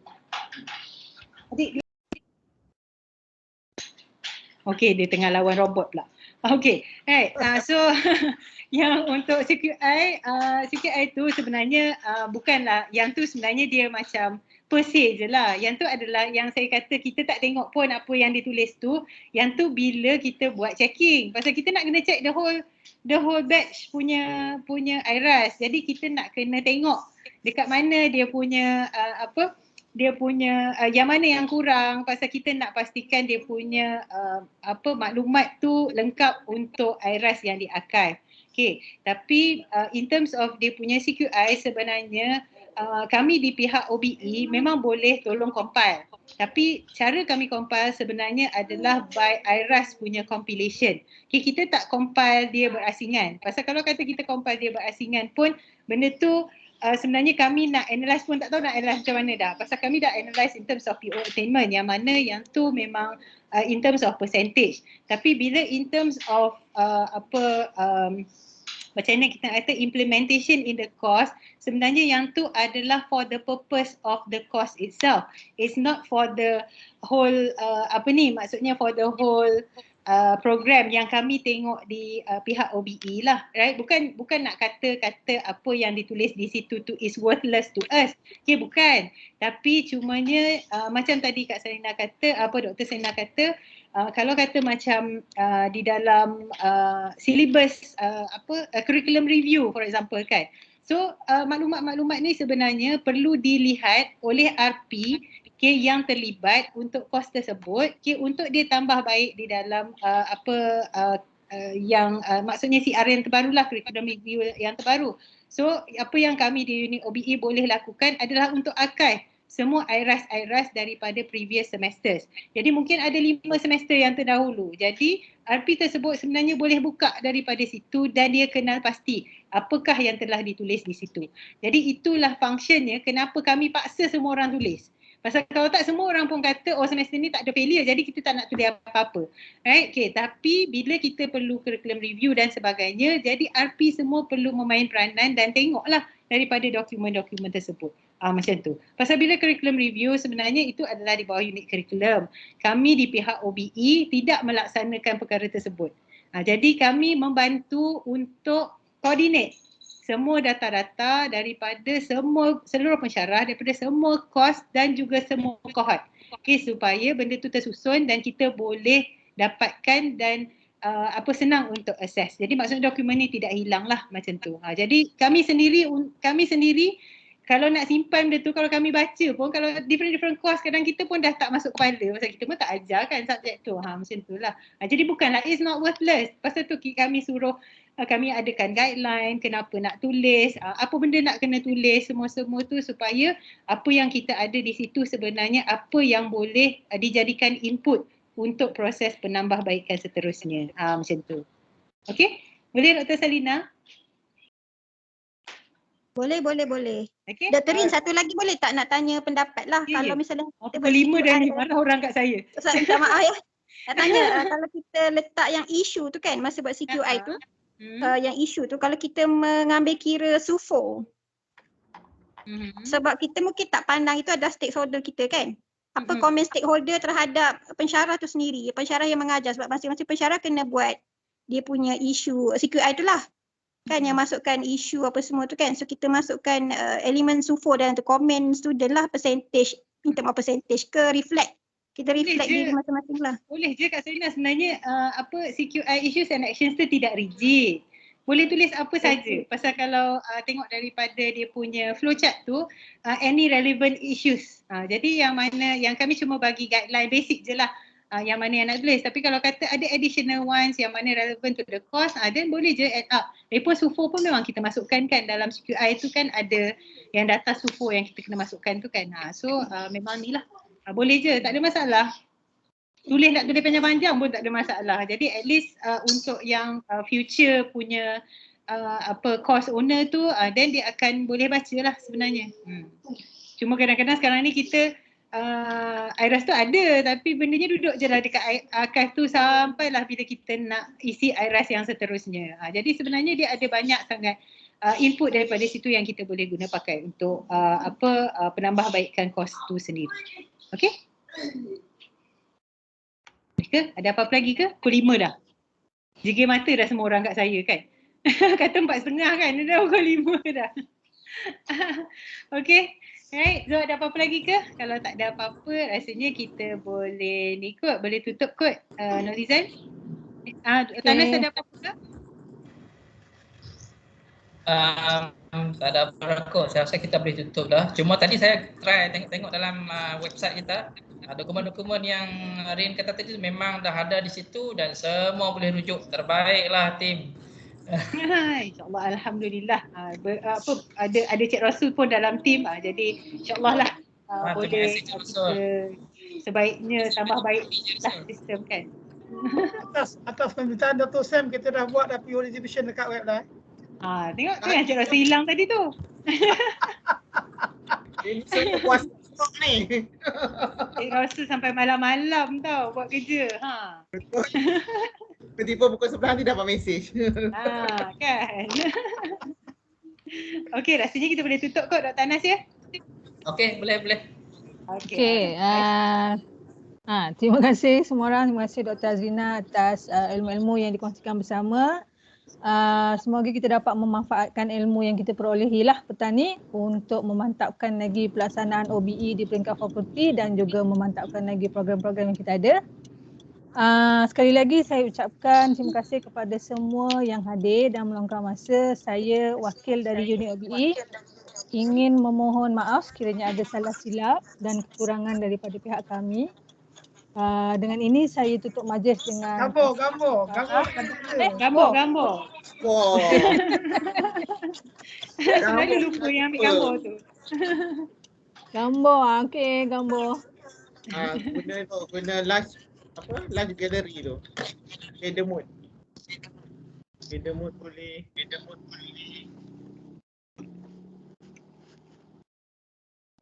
Buka kamera semua. Kak Sally kata dia guna handphone tu suara kuat dia kata. Kat dapur tu Kak Sally tu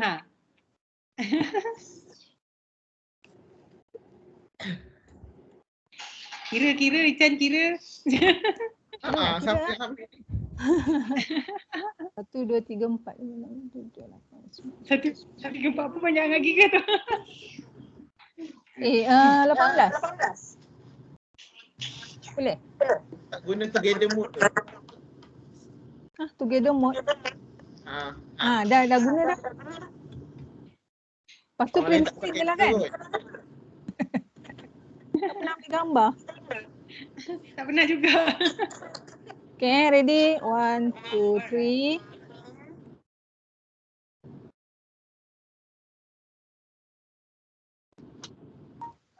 Sekejap. Okay. Belum orang lain ambil juga. Tu ada Sam ambil juga tu. Okay. Alright, dah ke?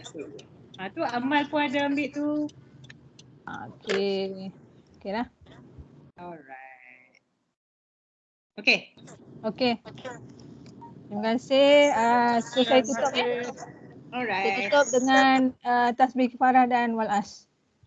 Ulang Anis, cuti. Selamat belajar. Right, terima kasih. Assalamualaikum. Ada. Terima kasih semua. Okay. Assalamualaikum. Terima kasih TV. Terima kasih semua. Jangan lupa isi attendance bagi kami feedback. Okey, terima kasih. Dekat grup WhatsApp pun ada. Terbaik tim OBE. Terima kasih. Thank you. Okey, terima kasih banyak-banyak semua. Terutamanya Rin dan juga tim. Okey, Assalamualaikum. Salam.